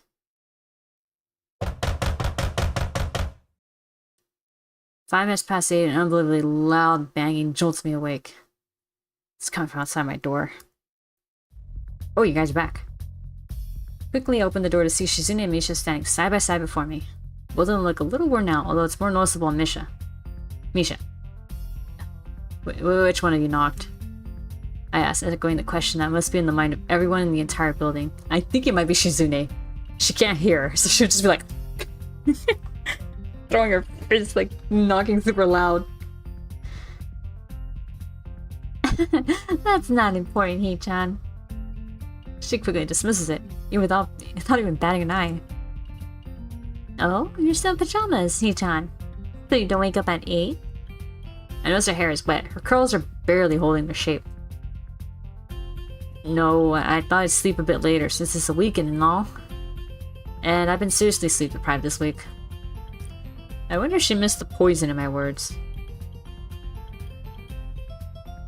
Yeah, it's a good thing we can't wake you up. Anyway, Hee-chan, I guess you'd like to know why we're here, wouldn't you? It's not hard to guess, but I wish she wouldn't say the word she's going to say next. Would you like to skip class and go somewhere nice with us? Come again? Would you like to skip class to do something fun? I was certain they'd force me to help them again with some slave work. Seriously? Misha grins and nods enthusiastically. I like this new approach they're taking, although I'm somewhat surprised that they would suggest skipping class, even if we have only half a day since it's Saturday. Aren't you too worried about constantly missing class? Well, it doesn't seem to be a problem. Hee-chan, this school is pretty much at a standstill whenever this time rolls around. It's a Saturday too, don't you want to do something fun? I'm amazed by how little they seem to care. Not that we're pressuring you to give us your company, but we thought you might like to hang out. So, would you like to join us? Come on. You have a lot more fun than just sitting here with your head on your desk. I guess I won't be missing anything important, nor will I be missed. Alright then. I don't think I'll be missing much. What do you have in mind? My eyes narrow suspicion as a thought crosses into my mind. Wait. This isn't just some trick to go get me to do some more student council stuff, right? No, of course not. And that's a really mean thing to just assume like that, Hee-chan. And besides, you're the student council now, remember? If they wanted you to dislike us, we didn't have to trick you. It's kind of coercion that is new to me. Only 2 pretty girls could pull it off. I allow myself to relax a bit. Maybe I'm being too paranoid. Seems like they may really just want to hang out. Nevertheless, no tricks. No tricks. Stop being so paranoid. Okay, well, you say so. Suddenly I realize I still am wearing pajamas. I wonder if you let me dress up first? No, why, Hee-chan? You look just fine. I'd still prefer wearing something else. I close the door before she gets a chance to reply and quickly pull on my uniform. Sitting back in the hallway, I see Shizune and Misha are engaged in an animated discussion. I wonder if people discussing inside never actually poke each other in the eyes. While contemplating this, Shizune taps me on the shoulder impatiently. So, we're planning on slipping into town. Remember that tea shop we were at on Wednesday? Tea shop? You don't remember? Oh, yeah, you mean the cafe. Tea shop. It's called a Shanghai. China is the birthplace of tea, you know. Come on, Hee-chan. I'll even treat you today. Not me. I mean She-chan. I don't know. It's nice. It's really relaxing. It's like half cafe, half restaurant, half sophisticated, half library. What? That's a lot of halves. But Misha doesn't seem to notice that. So, come on, it's not often that we have this much free time.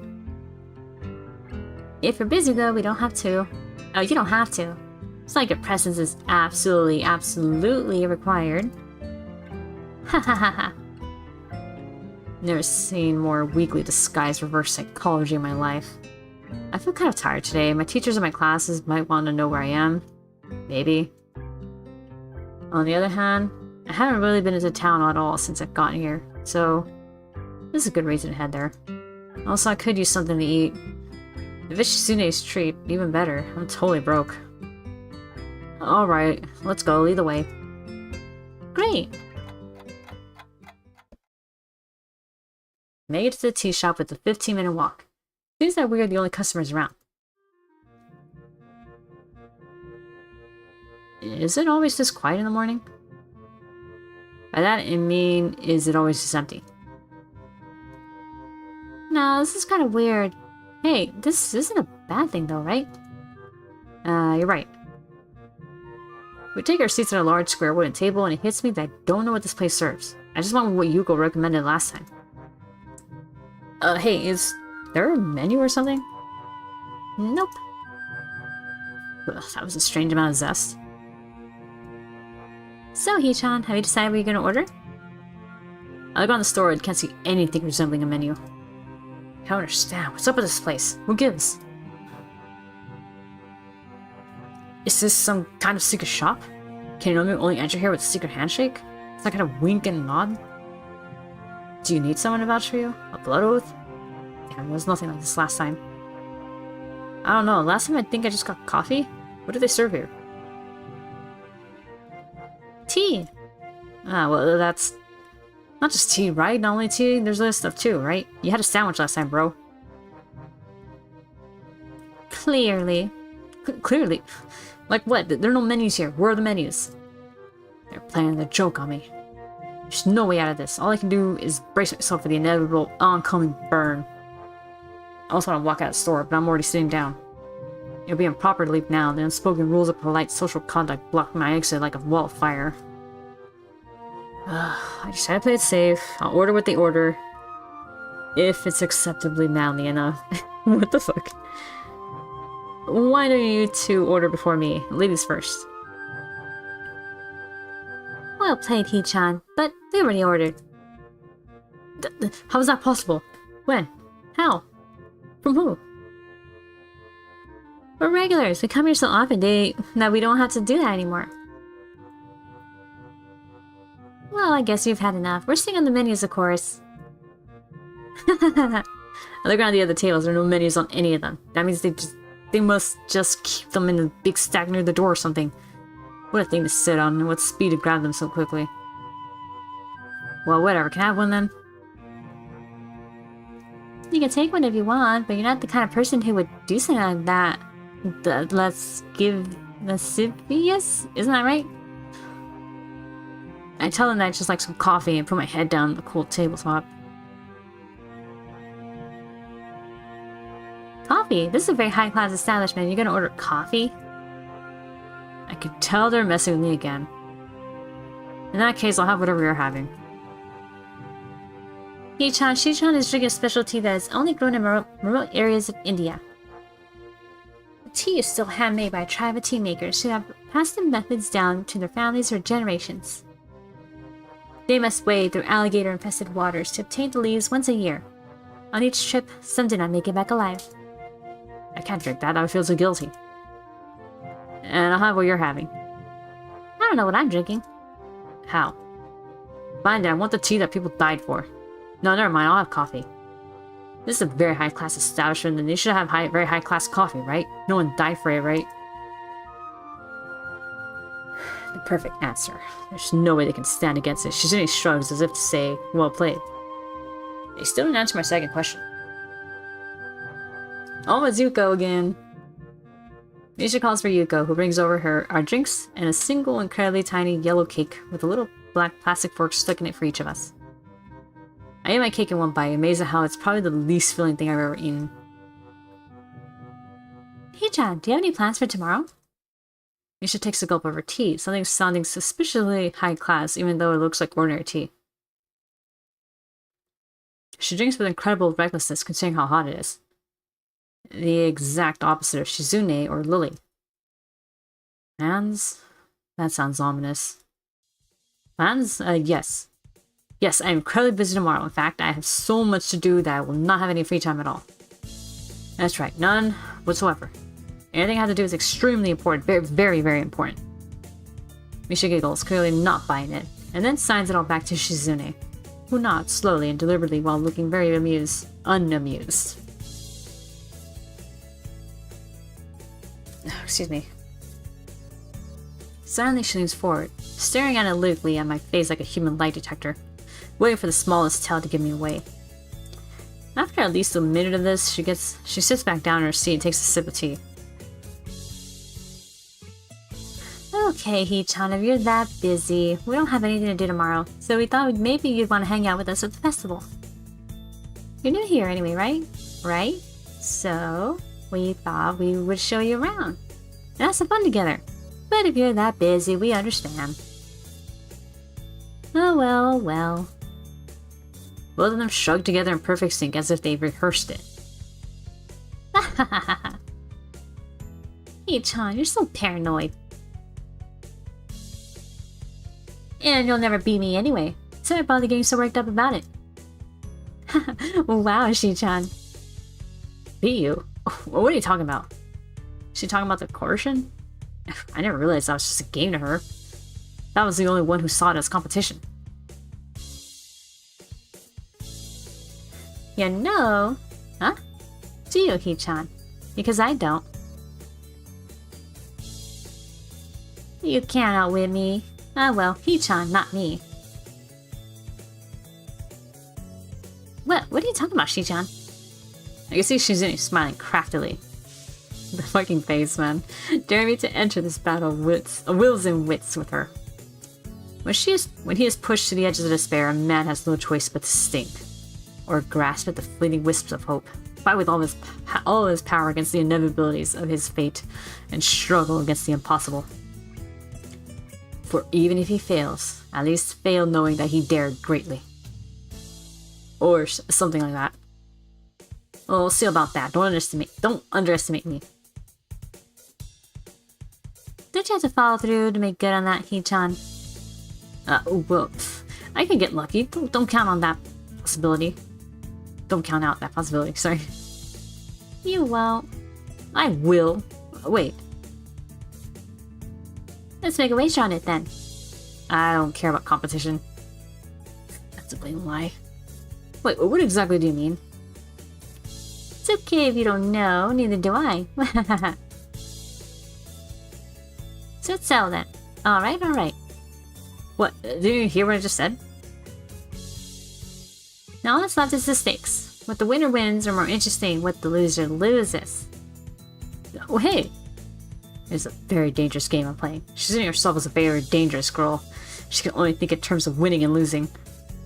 If she views every time that I talk with her as some kind of battle of wills, I don't think I could take it. I kind of think drives people insane. She's too Machiavellian. For this, I'd assume she was just kind of stoic. But nevertheless, I'm interested. In hindsight, I realized I just challenged her to what is essentially a duel without any rules that won't end until one of us... What? I guess that's it. That's so vague. What are the conditions for winning or losing? The first person who feels stupid loses. I don't know. I've never had to think of anything like this before. Never? Never.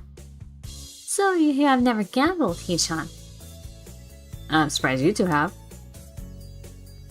Oh, come on. It's just for fun anyway. Between friends. It's about causing humiliation, suffering, and absolute despair. Isn't that the point? Jacinda points a finger to her temple thoughtfully. What the fuck? Huh. How about this, Hee-chan? If you lose, you have to go to school one day without any pants on. Are you insane? Although in comparison to what I was so afraid she would say, very mild. Can't we just bet money like normal people? It's not like you can match my wager if we did. Now it's your turn. We're nothing perverted, understand? I think I need more time. It's going to have me constantly on edge for weeks. Okay, come on. You should both hurry up. Your drinks are getting cold. I quickly down the rest of my coffee and Shizune does the same, staring at me with a fierce look of competition in her eyes. It seems like a waste for her to be gulping down something that someone may have died for her to enjoy. Hee-chan, are you sure you don't want to hang out tomorrow? A lot of people are looking forward to it. You don't want to miss out. I mumble unintelligibly at her. I don't really understand. Just trying to think. Shizune's drink is smaller, but I can consume mine faster. Shizune drinks her drink first, she might skip out on paying, leaving me to pick up the tab, even though she said the drinks were on her. Because I have no money on me, I would be humiliated, and therefore this could be considered a loss. If I finish first, the laws of chivalry will make me look like a jerk, as I would need to run out of this tea house, leaving her to pay for everything. That could also be considered a loss. She would use that. In the end of a draw, she make an attempt to run out the door, and I'll probably do the same. This might lead to a collision at the door, which would be humiliating, but not overly so. and Misha would be left to pick up the tab. This is really childish. I'm a little disappointed in Shizune and myself. Well, Hee-chan, it'd be really nice if we could all celebrate how well we put everything together for the festival by taking a look at our handiwork. Misha seems oblivious to the fact that an epic battle of wills is raging in front of her. I nod slowly and down the last of my coffee. Well, I am finished enjoying my drink. I guess it's time for me to leave, and I'm going to leave now. Calmly. You too, Shi-chan?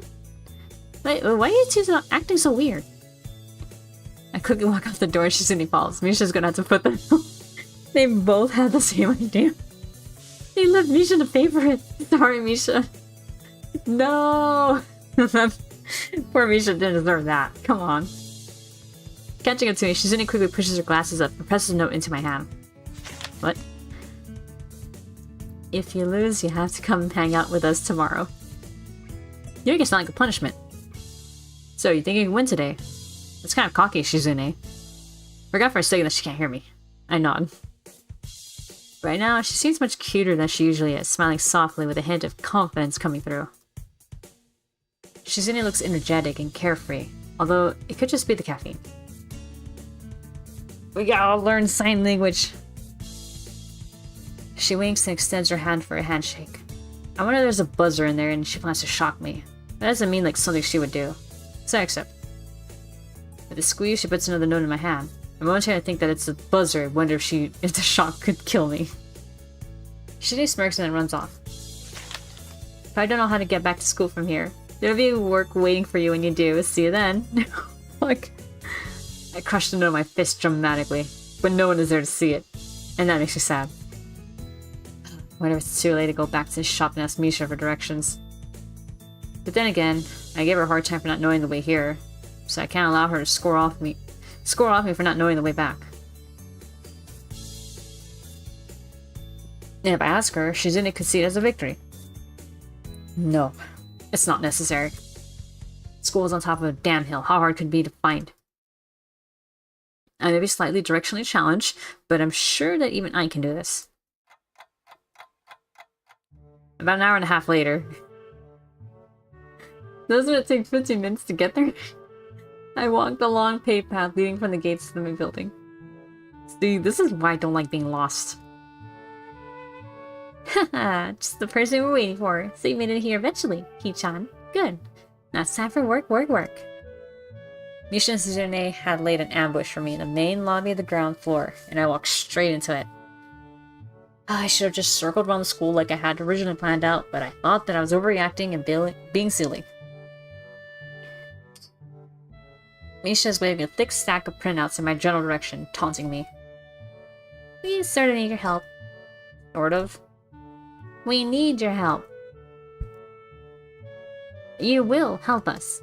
Misha speaks with her usual playful, carefree manner, but even so, I can hear Shizune's unnervingly hard severity behind it. Okay, that sounds like an order. Really? Is it? Huh? It is? Huh, sorry, Hee-chan, I guess it is. She doesn't sound very sorry at all. I thought we had almost everything done by now, but it turns out we have all these signs to attach to backing boards. More hands make light work. And everybody wins. Ha ha ha.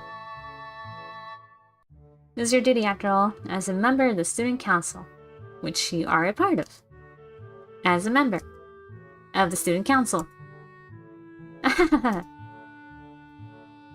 It's a simple task, so getting out of the way now would be good. It's not that much work, a small thing really. And we really appreciate your help. Really appreciate it. Besides, it's time to pay back for us treating you so nicely. The tea shop was a trap after all. We two-time scoundrels. Don't say that, it was completely unrelated. We wanted to celebrate you joining the council. But why did she bring that up then? But... No buts. You're coming with us. I didn't even get to finish my sentence as they grabbed me by the arms and tried to pull me towards their office. Misha laughs giddily as she and Shizune exchange sly looks behind my back. I don't think you have a choice in this, Hee-chan. Two of us, so don't even try to get away now. Don't take us lightly. Hee-chan, it's your duty to help us anyway, as a member of the student council. Alright, alright. How could I forget? Seriously, aren't there other people who can help you? Like who, Hee-chan? You were fine with helping us yesterday. Yesterday is not today. And anyone who isn't me. Why don't you have anyone else in the council? You're bringing that up, huh? That's what I like to know. You just laughter explodes through the hall. She doesn't notice a grimace on my face at all. That's right. It's just the two of them, isn't it? Oh, right. Okay, I'll help you. She's in his face, though. Isha runs her tongue over her teeth, looking quite pleased. That's my Hee-chan. I knew we could trust you. So predictable. When we get to the student council room, my jaw drops. The number of signs, backing boards, and signposts is insane. They're stacked all over the place, like building materials at a construction site. Something like Shizune should know right off the bat. There's so many signposts here you could probably build a second wall around the school with them. Really? Well, there are a lot of them, so maybe. Huh? No? How do you know that, Hee-chan? Really? Don't tell me she's actually considered it. Shizune hesitates, then pushes her glasses up a bit as Misha lets out a very uneasy sounding laugh. So she has considered it. That's irrelevant, Hee-chan. Can you get on with making the signs, please? Alright, alright. I feel sort of lied to, though. I thought you said it wouldn't be that much work. Ah, well, Hee-chan meant it wouldn't be that much work for us. Someone has to supervise you while you do this, you know, to make sure you're doing it right. And those people will be us. So what are you two gonna do? Watch you. No, that was a joke, Hee-chan. We'll help you out too, of course. The student council is really supposed to have a lot more people. This is just a bad year. Fewer people than usual. Even though we already didn't have many the year before. And then there's just a lot more work than before, too. Besides, Hee-chan likes working with you. And so do I. We've accomplished a lot more than we normally could, you know. I can accept that. Lately they've been looking a little fatigued every time I see them. Student council work is apparently a 24-hour-a-day thing, and from what I've seen and heard, there are just the two of them. Well, I guess I make it 3. They must work almost non-stop. I wonder how much time they spend working in this room when I don't see them. And I've even glimpsed Misha taking naps sometimes without Shizune at her side. By herself, Shizune has to be working 60-hour weeks during her student council duties, on top of regular classes.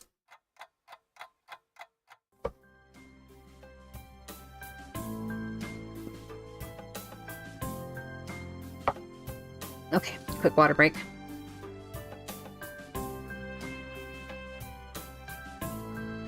Two hours pass, and I reach for a tack, only to find the box is empty. Shizune grabs it before I can even say anything.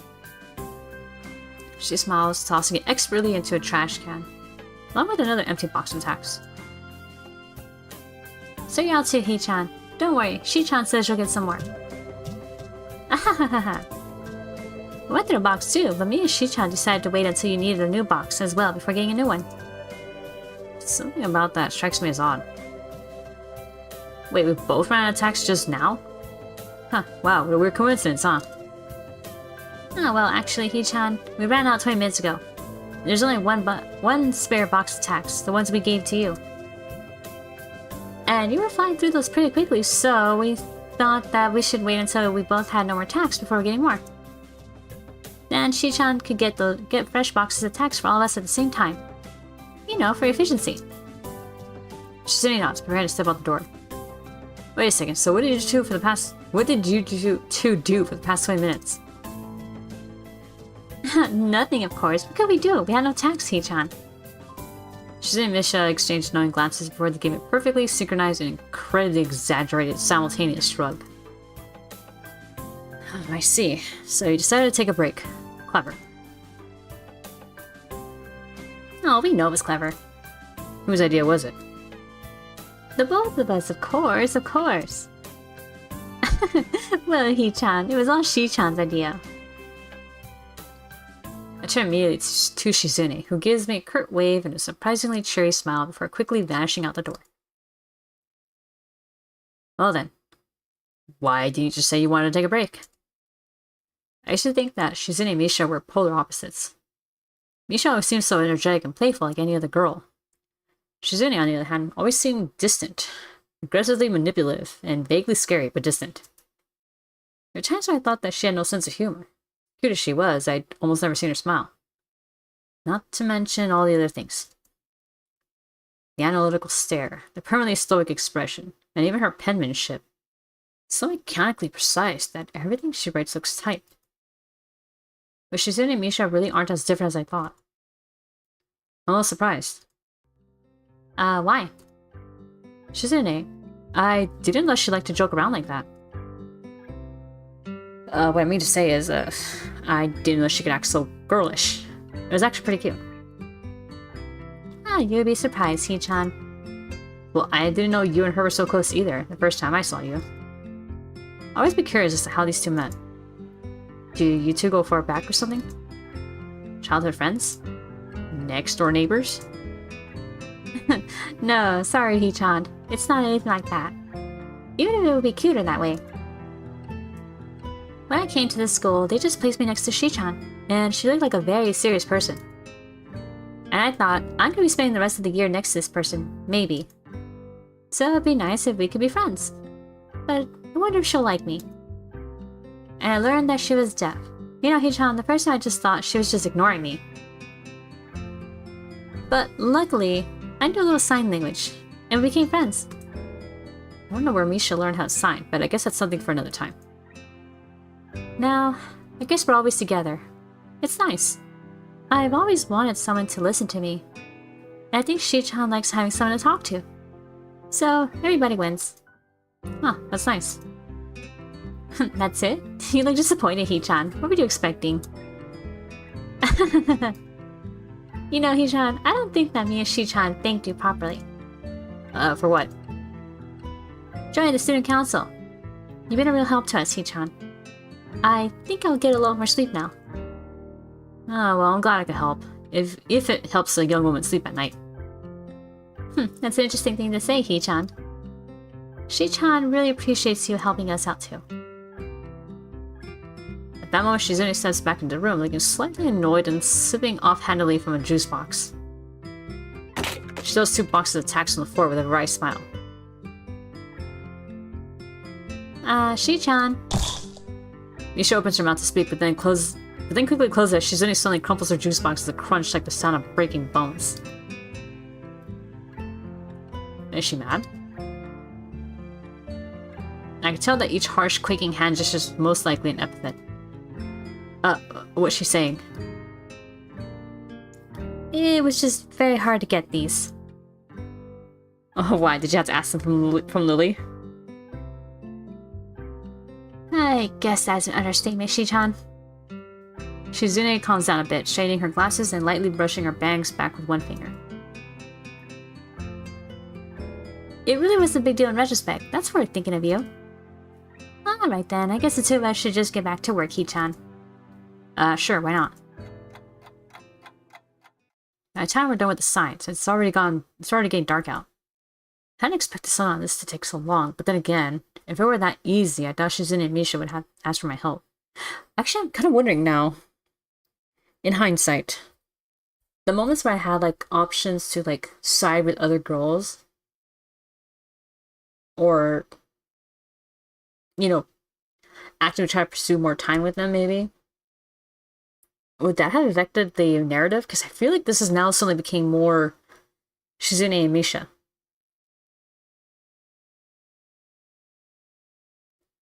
And I'm wondering if that meant anything from the way I responded to other characters before. Like the thing with Lily and Shizune, like would it have geared more toward Lily if I had sided with her on that instead of Shizune? And then with Emmy, instead of taking my time and my own pace, take it easy, if I had tried to go more, would that have affected the story where I hung out with her more? Like, would that turn the narrative toward her? This really makes me wonder how the narrative works.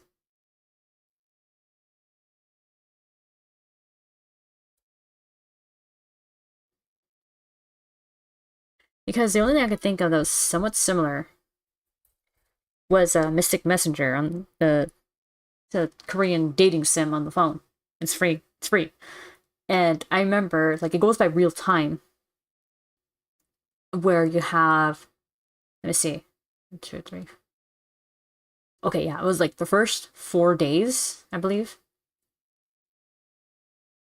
I think it's 4 days. Yeah, I think it's the first 4 days where it's basically the uh how to say this. It's basically like the same casual route. Okay, like there's different variants of it. They call it a casual route, the deep route, and then another story. These are all different narratives, basically. So casual route means that you can only pursue 3 characters, or one of the 3 characters.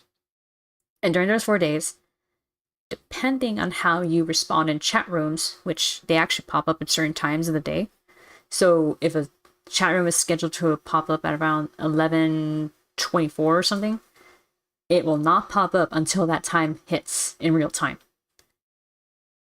And I remember that I know that, like, depending on who you side with more, you get hearts to show that you picked an option that that character liked. So you get since it's only 3 characters, you have to get either green, yellow, or what was the other one? White. And if you accumulate a certain amount of hearts for one of those characters, you end up on their route. So if you were going for one character, you kind of have to, like, if you really want to go for one character, you have to, like, try to gear the responses toward that one to get the right amount of hearts. And then that way, when the 5th day hits, you can officially be on their route.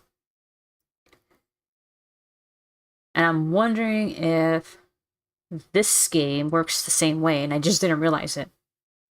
Like, with certain options, I kind of geared it toward, I actually did gear towards to Shizune, that now the narrative is pushing in that direction.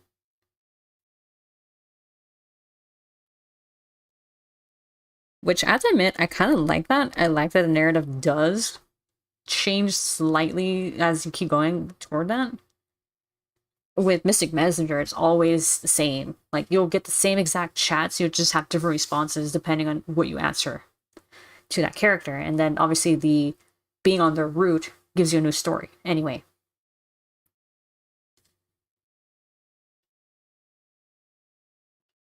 Which, I mean, I have to admit, I kind of like that. It's better than, I mean, don't get me wrong, there is something that's nice about, like, oh, who do you want to pursue? Here's the list, pick one. But on the other hand, I do like this where certain choices and how you respond do change, like, in how you want to pursue a character. So, yeah, I mean, I like this take. It reminds me of Mystic Messenger, so it's, I'm really hoping that this is exactly what's happening here. So, yeah. Alright, give me a second, I'm gonna drink some water. Definitely sounds interesting, yeah. It's different stories too, because, like, with casual story, it's like they're supposed to be, like, very quick and simple chats. Occasionally, you'll get a big one where it's a long one where it's a moment where things become a little more serious for that character. And then the deep route, yeah, there's one that's called the deep route where it has you only get 2 options this time with 2 different characters, but their stories are more complex and their issues are more complex, so that's why they call it that. And then another story is like it's like an alternate timeline kind of thing, where you have 2 other new characters that you can pursue. But again, like, it's that one I think has, like, the best chat rooms because they're very long, way longer than all the other ones. But at the same time, because they're so long, it's like, oh gosh, it takes up quite a bit of time sometimes. But anyway, enough about another different game. Let's get back to this one. I didn't expect something like this to take so long. But then again, if it were that easy, I doubt Shizune and Misha would have asked for my help. Shizune falls into a nearby chair, cracking her knuckles systematically and letting out a muted yawn. That's all for today, I guess. That's a good thing, Shi-chan. I'm very tired, too. That took longer than expected. You agree. We didn't expect it to take so long either. Not as planned. I'm so hungry. I just realized I haven't eaten all day. Now that I think about it, I haven't eaten nothing since I woke up this morning. But right now, I'm almost too tired to think about food. I think they already stopped serving dinner. This can't be happening. Hee-chan, can you think of any way we could obtain food? Obtain food? I don't like her tone of voice. Why not order out? Oh, that's right. I guess I could do that. Order out? From where? From town, of course. I didn't know they delivered to the school. Oh, well, what are you gonna get? Maybe some Chinese food. Oh, I had some Chinese food earlier today. Delicious. As long as you're going to, can I get in on it too? I'm also pretty hungry. Hee-chan, you should have just said so in the first place. What's that, your treat? That's great, that's great. Is Shizune come from a, loaded family or something? She's, paying for everything. That's true. If it wasn't for you, we wouldn't be here so late, Shi-chan. Nishikuga grabs the menu from a drawer behind her and begins to enter the numbers slowly and carefully, as if she's used to messing it up. What do you want, Hee-chan? Well, I guess I'll just have some dumplings. I raise my hand in a gesture of thanks to Shizune, who responds with a very faint, split-second smile. Hee-chan, Shi-chan is paying for everything tonight. It's all on her, so you can afford to splurge a little. Some shrimp fried rice too, then. So you're telling me a shrimp fried this rice? Alright. And you, Shi-chan? A Chinese omelet? No, okay then. Hey Misha, does that really mean omelet? Can I see that again? Sure. It's like this. And this is for what you ordered. Dumplings. Oh, she's doing this hand. Okay, I was wondering what was going on for a second. She's doing that. That's her doing the hands. Wait. Huh? Oh, thank you. I forgot about the food. Thank you. Sorry, it was we realized my cousin put food in my Tupperware and made me realize completely forgot to do that earlier. Basically our lunch for tomorrow. Okay, so Misha was doing showing the sign language for the food. Shrimp fried rice. I'm gonna get soup and a stir fry. You say that like this. And here's how much it all costs. 3,685 yen. I don't know in how many situations I'll need to remember such an exact number. Okay, I'm gonna order now. Unless anyone wants something else. No objections? Alright then. Shizune impatiently twirls a pair of chopsticks between her fingers as we wait for the food to arrive. Hey, where did you get those? This isn't the first time we ordered out, Hee-chan, and they always give us a ton of chopsticks, for some reason. Even when we tell them we're only 2 people. And you two have accumulated a lot of them from a lot of long nights eating takeout in the office? That's exactly it. I'm overstating it? That's right, Shi-chan. Hey, Hee-chan, did you know that once you've collected 100 pairs of chopsticks from ordering out, we'll be able to take over the universe? I used to think that too when I was little. Hee-chan, are you good at breaking them down in the middle? I can never do it right. So I found the little pot of chopsticks Shi-chan had saved up and practiced on at least 20 of them. She was really mad about that. I let out a laugh as Shizune turns bright red with indignation. I didn't know she had such a childish side. When the food arrives, I dig in heartily, drinking one of the tiny cans of soda Shizune brought for us from one of the vending machines in the hall. Thanking them both for the food, I head back to the dorms ready to turn in for the night. Yummy, yummy, yummy. Food for the tummy, yep.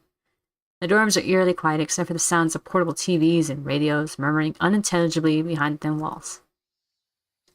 It's quiet here at night, and very peaceful. I can hear the crickets chirping outside my window and see actual stars when I look up. Tired, I try to fall asleep as quickly as I can, only feeling slightly robbed of my Saturday. I kind of want to see the festival. Please tell me I can actually, like, willingly pick Shizune.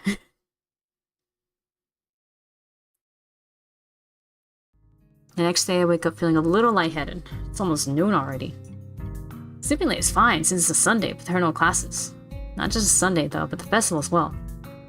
From my window, I can already see some people at the soba booth slinging noodles onto plates for people with a craving for low quality food. I throw back a handful of my morning meds and ponder how to spend the day. There will be a few exams in the coming week, but I don't consider those as ominous as others, so I'm not as worried about them as I probably should be. With no urgent obligations regarding education, I should be free to spend the day at the festivals I like. Finishing my morning routine, I exit in the hallway, intending to go out and find something to eat. Passing by the store, I see what Kenji's up to today out of impulse. And I'm curious if he has any plans since everyone is doing something. Then again, I can picture him having built a soundproof shelter in his room. Or possibly something like a fort, something like with like no girls allowed sign. And the girls crossed out and body crudely scrawled underneath it. Knocking on his door, which is likely devoid of any kind of sign, I hear again the unsettling clicking of at least 10 locks being pulled back. The door opens up a crack. Who is it? You're supposed to ask that before you open the door. Oh, it's you. Damn, it's early. It's not really that early. What is it, man? Nothing. Was just gonna ask what you're gonna do today. Half the school's out there already. Out where? Why? Jeez. What? What? Is today special? Why are they there? Who are? I can hear them. It's loud. Well, tell me, has the invasion begun? Your son looks more alarmed. What? What day is it, man? Yeah, I guess you can't see the big wooden boots outside and people selling stuff. What the hell are you talking about? I have my curtains closed at all times to thwart the snipers. It's the festival. You know that, right? Oh shit, that's the day? Ah, damn. Ah, damn. Damn it. I can't believe I forgot. I don't have my fort finished yet. This is bad. It's gonna be a very bad day. It's good you told me this, man. It's gonna be a bad day. Why? Oh man, they're gonna be everywhere. The people outside my window. Socializing. Kenji rubs his temples nervously, running, suddenly looking very ill. It's gonna be loud as hell. I was gonna go out today, but now it's ruined. Everything is ruined. This is awful. This sucks. This sucks. Hell, this really sucks. I can't go anywhere now. There's nowhere to run. Kenji seems nervous. You could even say he's majorly freaking out. I can't believe this. So that's what today was. Damn. I couldn't even prepare for it. I couldn't even brace myself, and now it's here, and I can't do anything.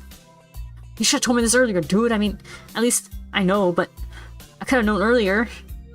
Imagine what I could have accomplished. Sorry, I thought you knew. So, I guess you're not gonna go do anything today? The weather's even good. Yesterday was really windy, so I thought today would be cold. It's not, though. So, there's no reason to just stay inside. Yeah, you should check the festival out.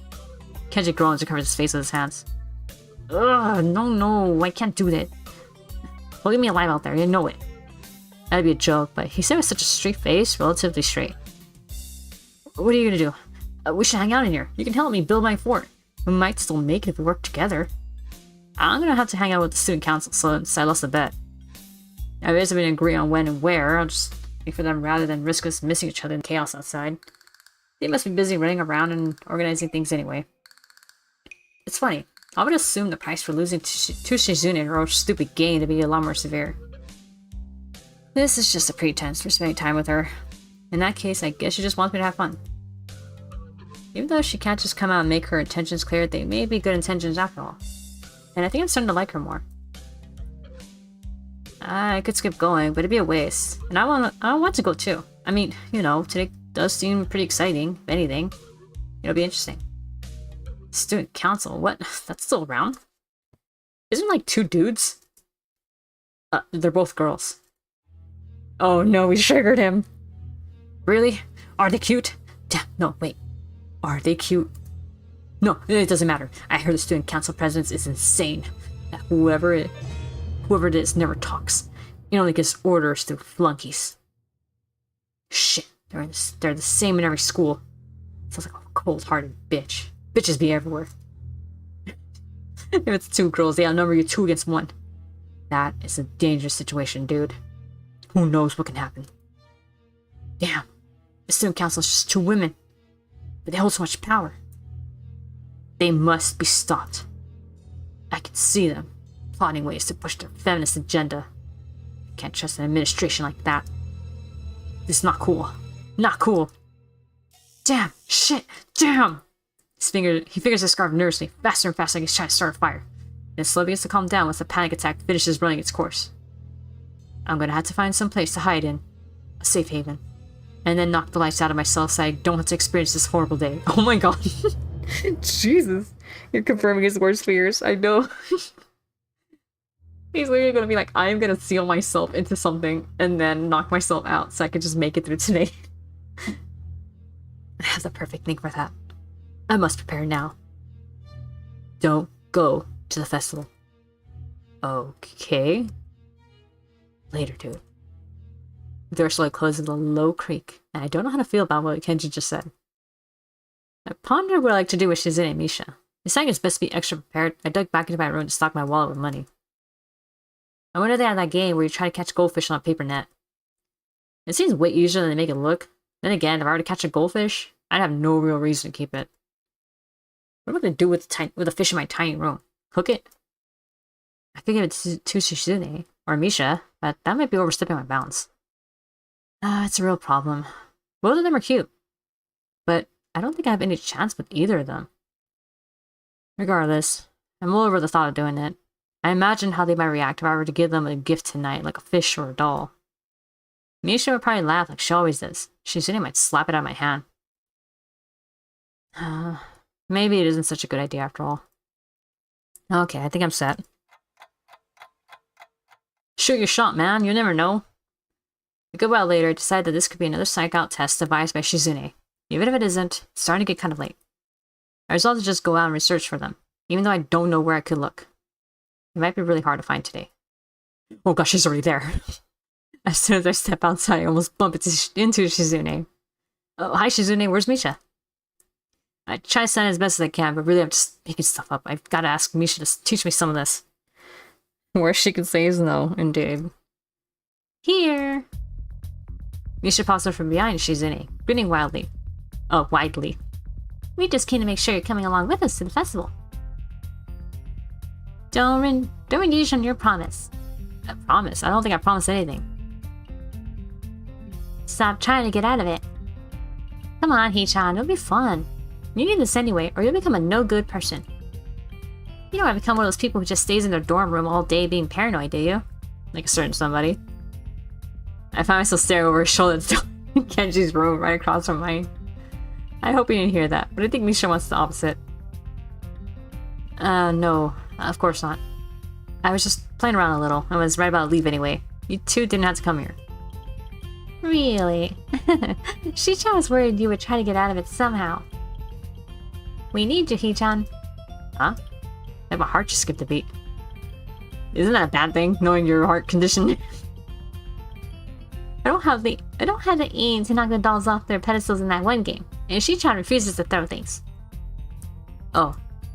She just stares at me, immediately noticing my disappointment. She uncrosses her arms and adjusts her glasses. What did you think we meant? I refuse to throw anything. Why, Shi-chan? That is weird. Well, anyway, Hee-chan, you've thrown a ball before, right? Right? So you have to come with us. I'm amazed by their logic. I don't know if they're joking or if they're not. Huh. I feel offended if I didn't know you guys were joking. You're joking, right? It is what it is, Hee-chan. It is what it is, what it is, what it is, what it is. Well, that's reassuring. Come on, let's go. The death band is setting up outside your window.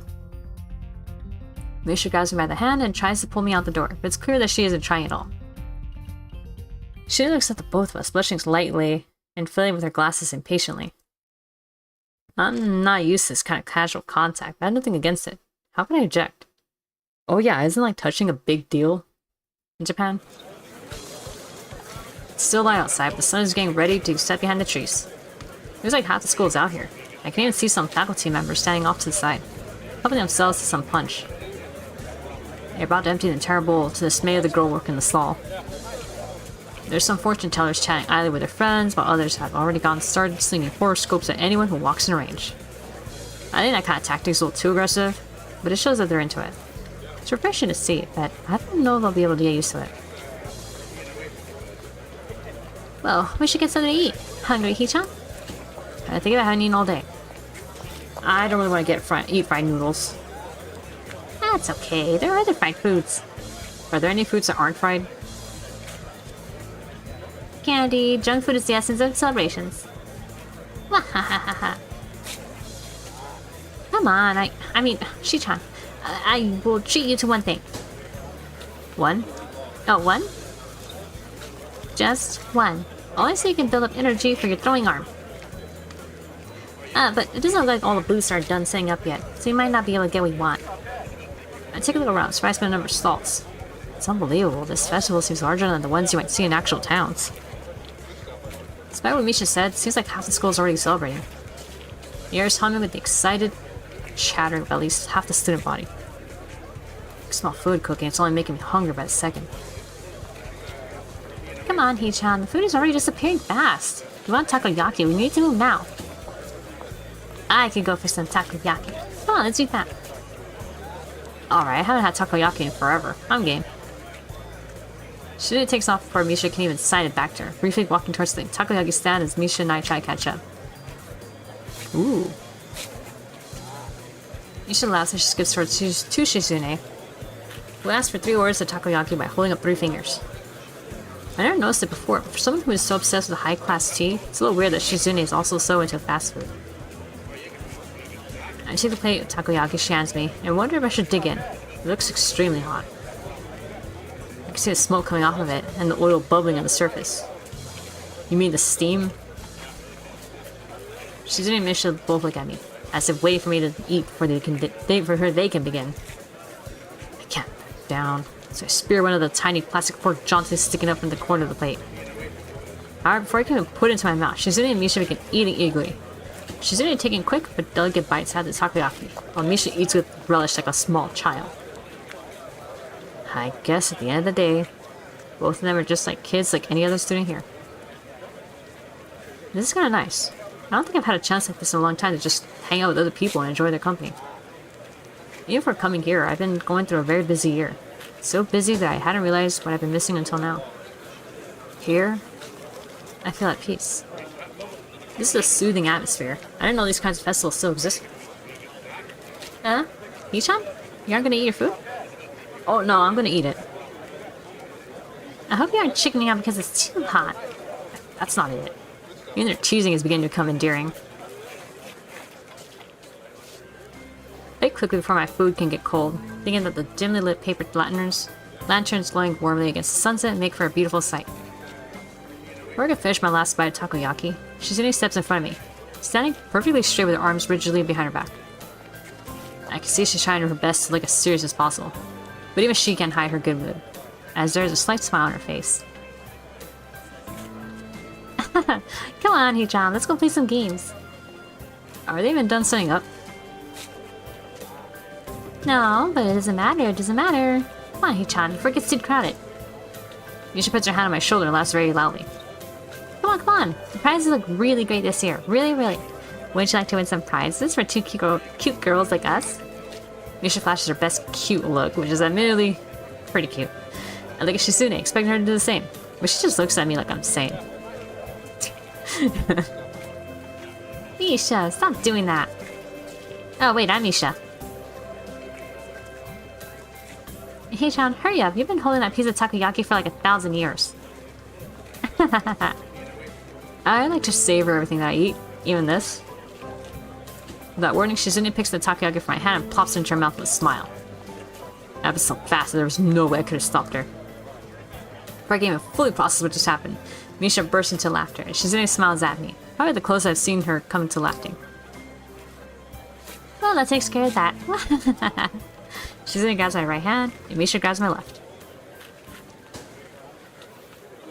You're coming with us. There's a lot to do tonight. You should try harder to enjoy it. Running through an already sizable crowd of people, we play game after game. From ring toss to whack-a-mole to games that I never even heard of. We rarely win, but it's fun nonetheless. Hey, do you have that goldfish scooping game here? Of course. I didn't know you liked that game, Hee-chan.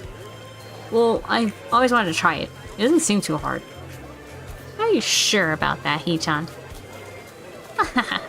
Okay, we'll see. It should be around here somewhere. But where are you going to keep your fish? You have a bowl for it? Well, no.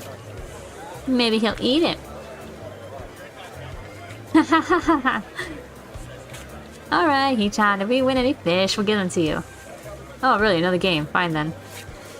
Shizune pushes me excitedly towards the booth, trying to hide the enthusiasm in her eyes. Fortunately, the two of them fail to catch a single fish, but I don't do any better. I can't help but laugh as immediately afterwards they start tugging me towards a particularly large, colorful stall that I helped build. I remember this one. It's been a real pain in the ass to make. The booth runner, an average-looking guy with dyed brown hair, snaps to attention when he sees us walking over. I noticed two things. First, it's one of those games where you throw a ball at a pyramid of opaque bottles and try to knock over as many as possible. 4 balls for 50 yen. That's pretty good. Second, there are instructions on how to play in Braille. I almost want to say something and look to see if Shizune and Misha see it as well. Either they don't, or they don't find it strange at all. Hey, it's good to see you, Hakamichi. Thank you so much for your help with this booth. Having fun? Shizune glances toward Misha, signs everything to her in a flash, and then beams at the operator. Haha, it was nothing at all, really. Yeah, this is great. I think the best festival we've put together yet. Shiraki, we'd like to play this. That's okay, right? Of course. It'd be really great if you would just give your cute, hardworking student council representatives a prize. For all the hours we put into making all this possible. No. But I think Shiraki has balls. Hey, I built this stall. It's a back-breaking job, too. I wasted 2 hours of my life. I think I deserve at least a free round. And me. Me too. After some hesitation, he eventually gives in, hands us each 4 balls with a shrug. Barely a second later, Shizune and Misha dumped theirs in front of me. But what gives? Don't tell me that after making such a big deal about it, you two aren't going to even play. And not after the way we ganged up on Shiraki. Yeah. You stay out of this, please. She turns to me and begins waving her hand dismissively. Misha appears torn between translating for her and consoling the booth operator. Hee-chan, where's your sense of chivalry? Besides, I, Shi-chan, have a policy against throwing balls. Sorry, Hee-chan. I don't know if my aim is that good either. You must be pretty good at these things, though, right? Right? It should be a problem for you. It's like simple enough. The balls aren't even that far away. The only challenge is that these are wiffle balls. Throw out the ball is hard and it bounces off unceremoniously. The hell? Yeah, it's not as easy as it looks. There's water inside the bottles. Trade secret. That's not very fair. This must be why it's 4 balls for 50 yen. How devious. Come on, Hee-chan. You can knock them down. You have 11 more chances. Go. Maybe you should do it. Shizune, do you want to try? Shizune emphatically shakes her head from side to side. I laugh. This is actually pretty fun. Lining up, I throw another ball at the paired up bottles and manage to get them to budge just slightly. But Shizune and Misha are both casting longing glances towards a doll shaped like a cat. All in all, they really aren't that different. Sometimes I wonder if Shizune would sound like Misha if she could talk. No, they're not that alike. Throw another ball, realizing it's actually quite simple. If I can hit 2 balls in the bottom row at the same time, it's an easy win. Already a small crowd is beginning to gather, so the pressure is really on me. 9 more shots. When I have a baseball pitcher, I throw as hard as I can. The balls come tumbling down. That cat's fucking ugly. Traveling, I claim my girlish cat doll prize, and Misha laughs uproariously as if it was her who won it. She then stares at me with her usual blank expression. It's clear she wants the doll too. Hee-chan, congratulations. What are you gonna do with that doll? There's no right answer. I have to tread carefully. I do not know. That was horrifying. Yeah, it was ugly. Well, take it if you don't want it. Unless you want to keep it for yourself, Hee-chan. I didn't know you like dolls. How delicate. I don't. I have no use for this. Can I have it then? Their eyes are drilling into my soul. This decision I don't want to make. Return back to the booth. Hey, you have more than one of this doll? Actually, yeah, just one more. Okay, set everything up again. I want to try for that one as well. Still have 8 tries. As soon as the game is set up again, I throw as hard as I can again, but miss. Not trying to win another one. Taking the easy way out, Hee-chan. See, that's easy. You could try it. No, thanks. Say, Hee-chan, can you at least put the doll down when you throw the balls? No. There's like one more left. You had better get it. If you fail, I'll kill you. What a clever way to duck out of giving me the doll, though. And by me, I mean me. Just kidding. You see, Misha didn't mean any harm from it, but she seems to enjoy her joke, smiling at it, but she looks a little depressed afterwards. I decide to hand her the doll, at least while I'm trying to win the other one. It's kind of hard to aim holding a giant cat. Thank you, Hee-chan. She-chan seems happy, Hee-chan. But you're gonna win one for me too, right? That is what I'm trying to do, isn't it? I throw again, but my aim is way off this time. My arm feels kind of heavy as well, as if blood isn't flowing to it properly. I scold myself mentally, thinking that it's pathetic I could get tired from something like that. Then I realize maybe it's because of my heart. If it is, I don't know what to think. It's depressing that even something as small as this is enough to make me realize my own mortality. I guess there will never be a time when I'll be able to forget about it. Even today, when I thought I'd be able to just enjoy myself on this beautiful night in this beautiful place, I can't escape the reason why I'm here. I've never felt so at peace in my life, in this place which is like nowhere else I've ever been. It's hard now to keep from thinking the unthinkable. That I may just have been sent here to die. These past few days have been some of the best of my life. First time in a long time that I ever felt truly alive. Jeez, the music got intense. But in the end, I'm someone who finds himself reminded every time he climbs too many stairs or throws a ball too hard that he could die at any second. I'll always be limited by this. I feel depressed by that and angry as well. In the end, I care about my life and I enjoy it. And now it's more transient than ever before. I wonder what it is that will finally do me in. Could be anything. I'm this weak and pathetic. A bad fall. A punch to the chest. A straight baseball. I've not lost my will to keep playing this game, but I keep playing anyway. Oh.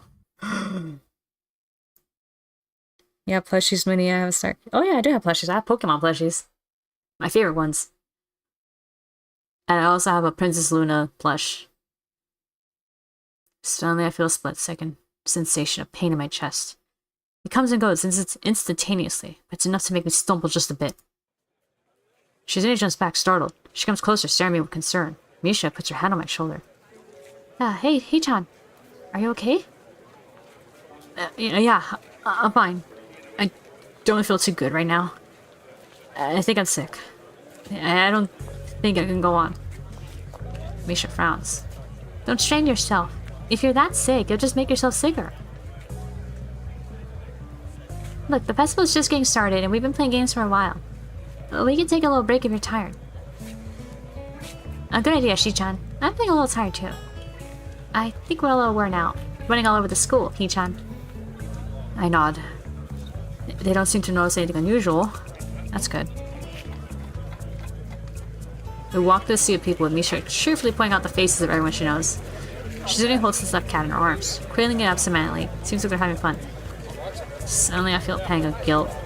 Because of my poor health, we all had to stop.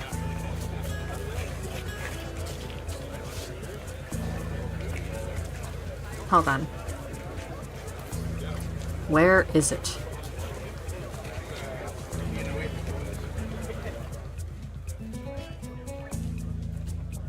I had to put that down. I was feeling a little overstimulated by all that fucking background noise. Oh, I don't like it. Okay, I feel better now. Also, I feel a little sad that he, like, feels that way. It reminds me of Doki Doki Literature Club, where they said, Suri says, having a problem doesn't make you needy or inconvenient. It just means something. It just means that you need something, and you always deserve that. Or that you need something to be better for you, and you always deserve that. Kind of very strong until he saw his experience in this moment. I had moments like that when my knee gets the adrenaline pumping for a few seconds. Hey, Chan. We're both feeling kind of hungry. How about you? I'm not as hungry as I could be, but I do want something to eat. A snack. That's good enough, Hee-chan. So we should get to eat. It doesn't really matter to me. Oh, how about sandwiches then? We'll need something to drink too. We shall get everything. Wait, what? She looks at me and smiles. I realize she might be trying to cheer me up with the joke. I laugh. Hee-chan, it's getting kind of crowded, so we might not be able to eat here. It's getting kind of loud too. Maybe we should go eat up on the roof. That's fine with me. It might be nice view. It could be a little breeze. Okay then. I guess I should get the food and drinks now. So I'll see you two then. Misha gives a clumsy wave and then runs off. Right there, I notice how the paper lanterns look illuminating in the dark night. Now that I'm able to see it, it's really an amazing sight. Fireflies float overhead, their soft glow making it look as if it's snowing lights in the night sky. This type of thing would be impossible to see in the city. Oh shit. Shizune tugs on my sleeve impatiently, crosses her arms. Probably starts to show displeasure at me for getting distracted. You know, I don't know how to read sign language. Kind of think of it. Isn't it kind of stupid of me to have said that to a deaf person? She wouldn't have heard it. I shrug, hoping to show her that I don't understand. Shizune shakes her head and dismisses it with a wave of her hand. Maybe I should get around to asking Misha for some lessons on sign language. Coming on top of the roof, I find myself in awe again, with the sheer size of the school. The grounds are so expansive, I can't believe I hadn't realized it before. As I walk across the roof, trailing behind Shizune, I can't help but be taken in by the stars shining in the sky. Shizune and I sit down on a bench. She seems like she's in a good mood as she smiles softly while the breeze blows through her hair. We look down at the festival. It looks like a sea of glowing amber lanterns and waving paper fans, teeming with people, some of them festively dressed in yukata. In fact, most of the girls seem to be wearing yukata. I wonder why Shizune and Misha didn't dress up today. The two of them will look nice in yukata. I briefly think about what types they would wear. Shizune would likely go with something traditional. However, Misha is a bit harder to place. Misha arrives, panting as she runs to us, trying to keep the food in her arms from falling. Setting everything on the ground, she lets herself drop backwards. Ahahaha, that took a while. Come on, you two. Come on, you two didn't tell me what you wanted, so I got some rice punch, some sandwiches, and some candy too. A little bit of everything. That's great, let's dig in. Misha takes a bite of a small triangular sandwich. So, Hee-chan, what do you think of the festival? It's nice, isn't it? Yeah. Stars are nice tonight. This couldn't have been a more perfect day. Some people talk below us as the faint music alongside the chirping of crickets in the distance. I take a sip from the can of punch and look over at Misha, who looks as if she's just sleeping comfortably with her back stretched out and a half can apple juice balanced in her stomach. She sits with her legs drawn closer, rocking back and forth slowly, like an impatient child as she stares up at the sky. The two of them are so cute. I look around and can see many students holding hands with their girlfriends, with their boyfriends. Not too far from us on the roof, there are couples gazing up at the stars or down at the lights of the festival, holding each other's hand. A part of me wants that. Looking at Shizune and Misha, I wonder if maybe I should ask one of them out someday. I wonder if it'd be worth the risk. Golden hands move across the face of the delicate watch on Shizune's wrist. Catch my eye. I say it's getting kind of late. But the festivals are still going strong. Shizune's still holding a stuffed cat. I want by the paw. She notices me looking at it.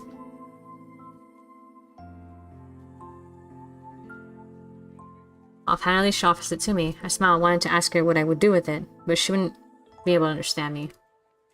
I shook my head, trying my best to tell her to keep it, hoping she'll understand. She looked towards the sky. I could see before me so many people, all of which are happy and cheerful. Watching them makes me feel content. This really was something. Today was worth it. But I still can't shake the feelings of guilt and melancholy from earlier. They keep hanging on to me. I can't let them go. She's really saying something to me and I can't understand her. No matter what I say, she won't be able to hear me. I can't understand you, Shizune. But whatever. I wonder if we both consider ourselves at fault for this. Anyway, I'm sorry for not being able to understand. You know, I'm almost glad that you tried to coerce me into coming here. If I attempt to date you, though, I might have to think more about that side of you. No, actually, I'm glad. Today was nice. You'd be cute if you smiled more. You have a nice smile. Frustrated, she stands up, arms around her back, looking authoritative and confident against the backdrop of stars. Suddenly, she throws her arms out towards the open sky, seeming to hold it between her hands. Is she asking for a hug? It's as if she's telling me to look at everything in front of me. Whoa. School, bathed with the festival's glow and lit up with the colorful yukata. The roof illuminated by fireflies. The sky so vast it poses a feeling of awe into you. What does she want? It slowly dawns on me with time. This beautiful scene before me is proof that there are things wonderful enough that spoiling them with a bad mood would be unforgivable. Unforgivable. And I can feel the weight of Shizune's personality pressing the point further. Thanks, I guess. I look away, but then Shizune grabs my head by the shoulder, her watch brushing against my cheek. With her left hand, she points up at the sky. Oh. With faint pops, fireworks begin to go off in the sky, each one spreading a shower of bright colors that slowly fade into the dark. I can't even recall the last time I saw fireworks at all, much less a display this large. Not to mention, it seems that they're being launched from the school. It's almost impossible to believe. Lights in the sky mingle with a second salvo from the town below, and they seem timed to complement each other like two parts of a duet. Continue for maybe 15 more minutes, and then stop. She didn't realize her hand is still on my shoulder, but draws it carefully, looking a little uncomfortable. I mean, it's casual touch. Regaining her composure, she grins, with her hands on her hips and her chest thrust out in front of her. It's in these moments that she seems most like a regular teenage girl. Energetic, happy, and carefree. I eat thoughtfully with Shizune, the two of us looking out at the gradually thinning crowds below in silence. She sits leaning forward slightly, her chin resting softly in her hands and a contented look on her face, with just a hint of wistfulness. All the while, still gently holding on to the stuffed cat's paw. I start feeling tired, and I tell her that I'll see her in Misha tomorrow, not even realizing that she can't hear me, and start walking back to the dorms. I feel warm and alive, even in this chilly night air. The image of Shizune standing forcefully before the stars themselves, denying my self-pity, does not leave my mind easily. If it only takes a moment for there to be love, I think I may be falling in love with her. Just a little bit. Well, you're liking her. Oh. This is new. Oh my god, he's learning.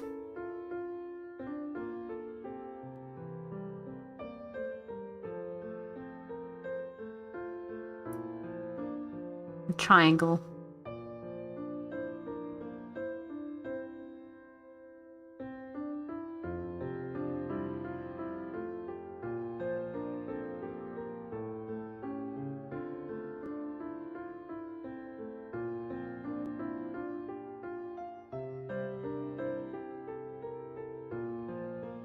Oh wow, I was not expecting this. I didn't think anything animated would actually show like this.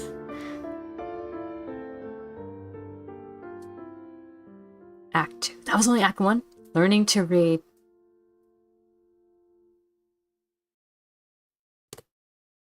Alright, we're gonna stop there. This is good.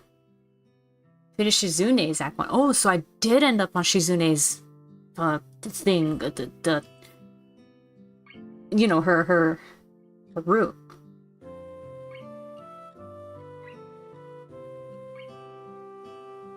Ah, okay. So it is kind of like Mystic Messenger in a sense. That beginning part where you're meeting everyone. I guess depending on how you answer, whether you're gonna hang out with Shizune more often, that really does gear the story to her. That's cool.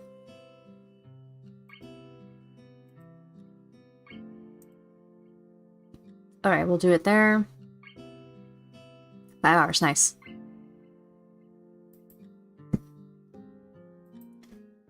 Okay, we're gonna close the game now. Alright guys, wow. Acts as an anime show for every heroine, they are very, very good. Wow. I really like that it showed him, actually, like, trying to learn sign language to know her better. That's adorable. So, yeah, I've ended up on her route for sure. Oh, wait, I realized this little thing is kind of blocking it. There we go, now you can see everyone. So 1, 2, 3, 4, 5. So 6 girls altogether, yeah. Although I'm not. Wait, does Misha actually count as a root? I don't know. But initially, my first choices were yeah, Shizune and Lily. It's just that I feel like when it comes to joking, you're more likely to get away with it from her.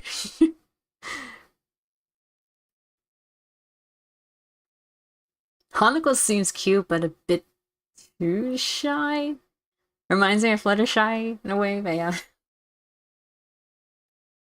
But I love Fluttershy as a character in general. It doesn't mean that I kind of like, like you just know there's some characters that you just don't get along with and all that. So that's how I saw it. So there's only so much you could probably deal with, maybe. But I don't know. Although these two do seem like they'd be good roots too. Although if I were gonna do this again or play on my own time or no, actually I would do another read through, but I would pursue her next, Lily. Can't wait to see you do all the roots. Yeah, I'm pretty excited too. Alright guys, so assuming you decide to do all of them, of course. I kind of do. I want to see how it all looks. And depending on how the route goes with Shizune, I do want to, like, if it's a damn good story, then yeah, that might compel me more to do the others.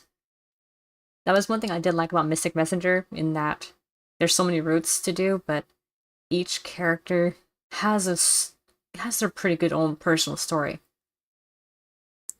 Don't get me wrong, there's still like some things that are, like you feel like, they could have done it better. Maybe there might be some cases where I might feel that with this game, where I feel like, maybe the route could have been a little better if they hadn't done certain things in it. I guess we'll see. Your mileage may vary. But for now, definitely enjoy this. I'm glad I gave it another read through today, a better read through compared to Friday, where I was like dying toward the end of sleep. So yeah, anyway, tomorrow we'll go back to Fallout 2. I really want to play more Fallout. That's been fun. I am pretty happy with the fact that the games I'm on right now, they're pretty good. I'm enjoying it. So anyway, thanks guys for dropping by for the surprise last minute sort of stream that I decided to do. I'm personally happy with it. We're definitely continue more of it this week. So yeah, until then, take care, have a good rest of your morning, day, night, whatever. And I'll see you guys tomorrow with Fallout 2. Alright guys. Take care. Bye-bye.